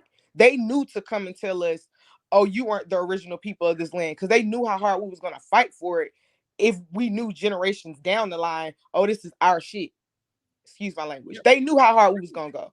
You good, child? You know, I be cussing up a storm. I be forgetting where I be at. You know what I'm saying? You know. I cuss so much. Most of my videos don't even be monetized, but it's cool because I gotta say what I got to say. You know what I'm saying? You know what I'm saying? But that's why Jim Crow was so like, you know, he was so that guy to them, because Jim Crow knew, okay, I'm gonna put all the pressure on the black woman. When I put all the pressure on the black woman, if I take the black man, all the pressure is gonna go on her. She's the one who's holding up the household, just like the video said. She's holding everything down. So if I take the black man who's helping with the children, who's helping with the land, who's helping with everything else, now the black woman can't do what she needs to do. The whole family's gonna fall from generation to generation to generation. Now here we are, looking lost, dumb, and confused. On the screen that you guys are looking at, I gotta get off of here, y'all. I'm tripping. But look, on the screen that y'all are looking at, take a look at this photo. On this screen right here is a photo in, I want to say, the 15th centuries? No, 16th century. They were spying on this new world, new land to see what the fuck was going on. This is an illustration of what he saw. That is a female. Let me get her. Hold on. Let me get her up here. Hold on. She up here, but let me get her up here. See right here? This is a woman. Wani R, if you still in the chat, they got the same type of headdress that the Indians wear. They got the fringes. They got all of that. Look at the necklaces. This is a woman commanding a group of men. This, I didn't say it. This what they said in like the 1600s. Go argue with them. I'm not saying what I'm saying. I'm just saying what they said. This is a woman right here commanding a group of men. Now, physically, we know a woman cannot fight men. It's just impossible. However, all the way back to the early times prior to Christopher Columbus getting his sick ass off the boat, this is what they said they saw. A woman, look at the skin color of this woman. She's a black woman commanding a group of men. Let me show you how, and I've shown this before, but I'm going to show it one more time just for the people in the back. Let me show you how whitewashing works. This is what was in the original book from the author. This is what's being shown to America now. Take a look. Still a woman. But look at that lady. Do that look like the same lady? Do that look like the same lady? I need everybody to put a 1 in the chat if that lady looked like the lady I showed y'all the first time, or put the 2 in the chat if they whitewashed the hell out of it. Sound about white to me.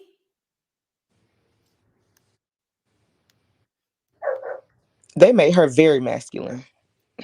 Very masculine, and look, and very white too. Very white. Look, that is not the same lady. That is not the same lady. Look at the other lady. That's the narrative. That's the narrative that they're pushing. Huh? That's the narrative that they're pushing. Mm-hmm. And that's why they didn't want to record us as people, because then you could continue to push this narrative. Correct. So if this what the people were spying and seeing, then that tells me everything I need to know. Number 1, the people here was black. And then number 2, that's a woman leading them men. So somebody got to say something. Somebody got to talk to me about something. You got your little deer in the back right here. You got the lady right here. She got her stuff on or whatever. You got the man right here. He ready for war. They ready for war. Everybody ready to roll. And she pointing saying, that way, niggas. And they saying, like 300. You know what I'm saying? So I'm just saying, I have a theory that women have always been in charge. But neither here nor there. What's going on, Tanika Nicole? Hello. Hey, boo. I finally caught a live that I can join because I'm always catching the playbacks. I've really enjoyed your show. Ever since I found you, I've been following you. I just wanted to say that. Thank you. And as far as what you've been, the whole topic of today, I learned a lot of that stuff in college. Some of the stuff that you were saying was new to me, but most of it I did learn in college, and not because they taught me that in college. It was because I always did my research on everything that I was told. Like I'm the type of person where you can tell me the sky is gray and I'm going to do research to find out that it's blue, or that it's whatever color it is. That's just the type of person that I am. So I did find out a lot. Finding out that what you said about Malcolm X, that I did not know, as far as him being kind of like a puppet. Yeah. I did not know that. Well, I don't think Malcolm X was okay. Just to clarify, I don't think Malcolm X knew he was a puppet. Right. I believe Malcolm X went into something like most people with any religion, they go into it genuinely. Like, I want to learn, I want to preach, I want to teach. Yeah. I think once he realized, oh shit, this is all a dream. This is all a lie. This is not what they said it was. That's when he started to rebel. So I don't think. And I did not know you also said that it was the Muslim religion was started by a clear person, right? Yes, he was. I did not know that. And What I is his name? wonder if Farad. I'm gonna pull a picture up. You know I like receipts, girl. Go ahead, but I'm gonna let you finish. Go ahead. I wonder if the active Muslims of the day, of today's, the people who follow that religion of today, I wonder if they are even aware. They know. Oh, well, I didn't know. I'll tell you that for sure. Now, I do not follow that religion, but, I had an ex who was heavily invested in that religion, and I wonder if he knew. So that was my fiance at the time, and, he was teaching me about the religion. I wasn't going to convert, but, I was interested. And that's one of the things that he did not tell me or discuss with me, and I wonder if he knew that. So, is that him? Right here. Wow, look at her. My goodness. Now, the one young lady, I don't remember her screen name, but she was speaking on it was two things. It was two different people. The first young lady was saying that men were supposed to be leaders and things like that when she was discussing that. I feel like the men of today are not set up, or they're not willing to be a leader because they weren't raised that way. Their morals wasn't instilled in them to be that way. That's our great great grandparents and things like that. That's their generation. Our generation, the men aren't raised to be leaders, so they're not going to lead. They're not going to want you to get off of your assistance, whatever assistance that you do have, so that they can take care of you or provide for you and your family, or whatever family y'all create, because they weren't raised to do that. So they don't have that instilled in them to be that way. Not the first off, I want to say, and then secondly, it was another young lady. She was saying something about public assistance. Um, I know that I feel like with public assistance that originally started to it started to help, but it wound up turning into people being of our generation, people being lazy and not wanting to work, and then wanting to live off of that and not further themselves in life to get off of that. So if you need it, and you need it to build yourself up, good. It's no problem. But to live off of it for the rest of your life, I feel like that is just lazy. Now that's just my 2 cents. I'm not saying it is right or it's wrong. That's just how I feel. I feel you. I feel you. And the thing about Martin Luther King, to see that clip, first of all, I thought Martin Luther King was a very handsome man. I just want to say that. But the thing about him, I think that his assassination, I feel like I don't know what happened after the hospital, after he got shot, right? On that balcony, and he got shot. I don't know what happened after that. That's something that I did not look into. So I can't really speak on it. And when you said that when he got shot, he didn't pass away at that moment, something must have happened after that if he didn't pass away at that moment. That I did not know. And I'm very interested. I'm very interested to find out what happened. We could do a deep dive on that one day. That's what I was about to ask you. Like, is there a way? Is there a way I can find out what happened after that? After that shooting with Martin? Yes. Yeah. So, and again, it's not. Nobody has ever signed off on it and said this is facts.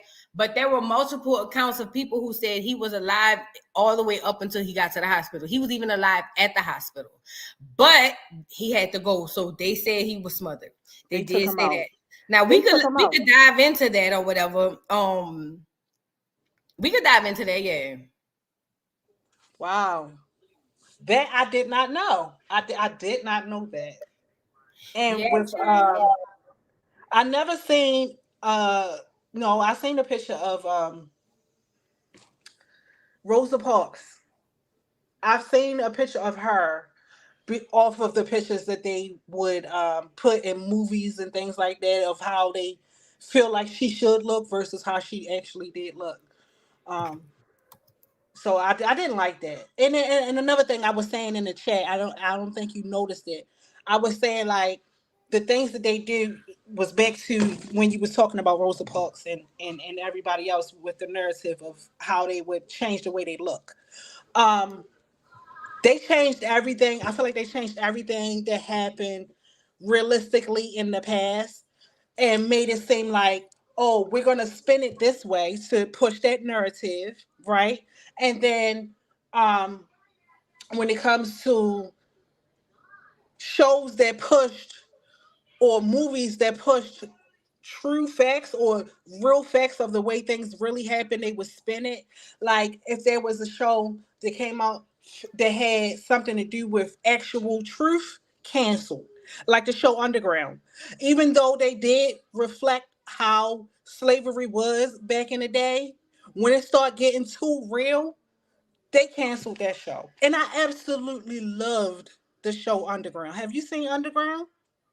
The show, it's called Underground. Yeah, when they were talking about the Underground Railroad and the Yes. black girl, they didn't bring it back for a second season, and that was so No, bad. it ran for a few seasons actually, and then they canceled it. They canceled it. It got all the way up to them freeing the slaves Yes. on the Underground Railroad, and then they canceled that show.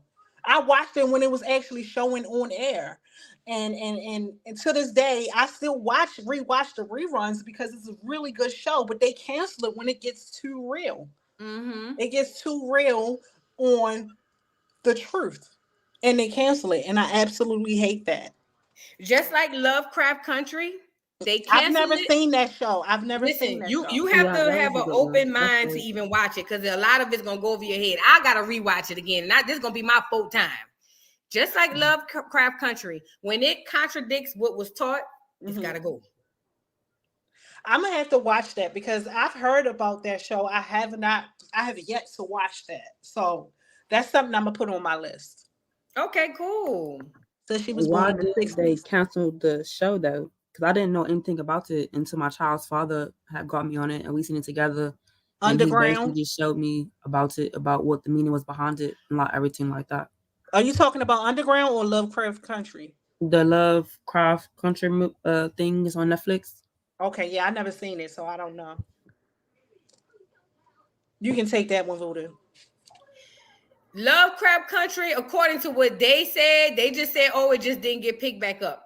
But let me just say this. If you decode a lot of the stuff that, because see, listen, the government has this thing that was put into the Constitution, into the laws and all of that when they first founded the country, the founders of the country.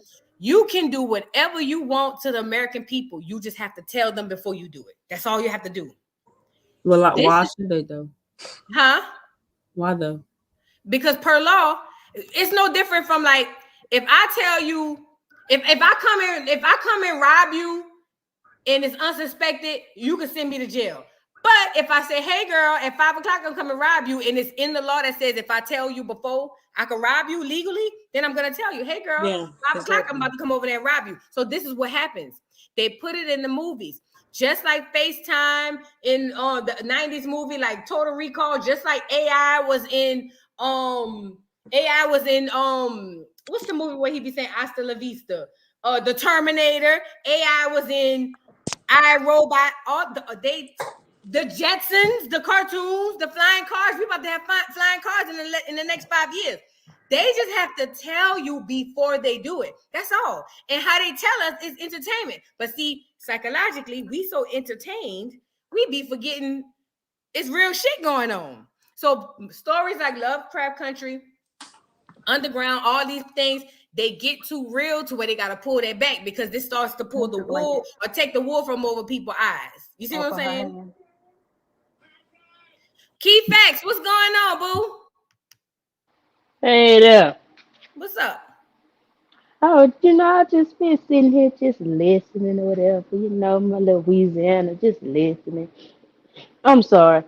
I'm not following no nigga. That leads you to the corner selling nickel bags. I'm good. I know that's I'm, right. I'm from the South. We don't do that. No. Right. Mm-mm. No. I sell my own nickel bags. But But Voodoo, do you think that? I'm sorry. Go ahead. mm, oh no, I was just saying I love your content. I've been watching for a long time, and I don't miss a beat. Thank And you. y'all can carry on. I'm about to get these kids ready for bed. Thank you so much, Key Facts. I appreciate you, baby. Saint run from the music. All right. Yo, I've been on here almost 4 hours. Yo, every time. Melanated Energy, what's up, boo? I don't want to hold you up there. I didn't want to just drop back down either, but I've got your what's the girl name that I don't know, one of them, they was telling me that you was about to jump off, so I just said let me just come and say hi. I was gonna contribute, but I want you to get to what you got to do. No, I know you've been up here for a contribute. I long got you time. up here. I want you to say what you go ahead, girl. Say what you got to No, say. I just wanted to contribute because I was Pan African Studies major, minor in my bachelor's when I was doing my bachelor's degree, and I had to do for my political I had a class on politics, and it was going back because I was doing Africana studies. I had decided to do like research with like the NAACP, Thurgood Marshall, and Martin Luther King. And the guy that was the head of the FBI, what was his name? J. Edgar Hoover. J. Edgar Hoover, yeah, yep. Do you know that the FBI was the one that, assassinated Martin Luther King? Yeah. And the reason why they was allegedly they did. It was him the King. and I was gonna say and allegedly Malcolm X and allegedly Fred Hampton. It was a whole bunch of them, but go ahead. Right. Yeah, Fred Hampton with the I forgot they did a movement too with the bus boycott. The sit-ins. Yeah. So I was so one of the things that I had to follow up with the MLK and everything with that, but the King family took the United States government to court, and it was found and it's documented that the FBI did that. And then not only that, but come to find out, while they was doing like all the investigations and everything like that, do you know Thurgood Marshall was in the bed literally with J. Edgar Hoover? They was lovers. Yeah, I could believe and that they and Thurgood Marshall was part of NAACP, and NAACP was the ones that was moving around with Martin Luther King, and he was the one that was dropping down. That's how they kept, running down on MLK.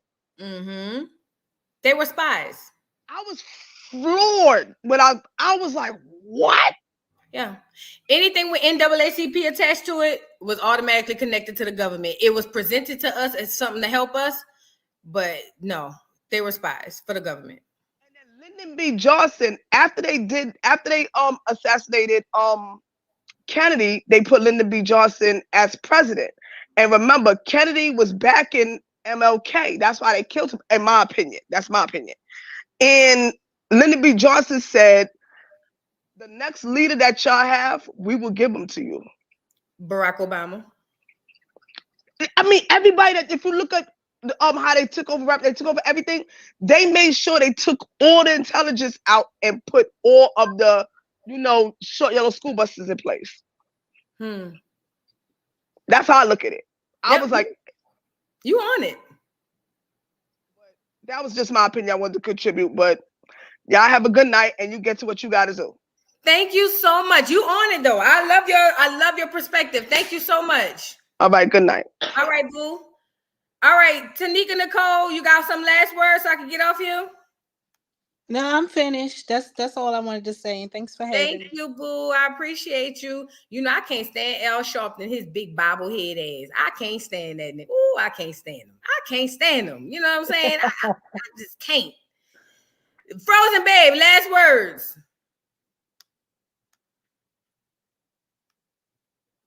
And Jesse, another one with that whack ass perm. All right, I don't know if Frozen Babe here, but y'all, I gotta get off of here. I gotta pack my bag. Let me just say this: everything starts with a question. Don't let nobody tell you you're wrong for questioning anything. I don't care what it is. Anybody ever tell you you're wrong for questioning something? Question them. You're right for questioning everything. And after you question yourself, say it out loud. Say it. Sometimes you have to verbalize it.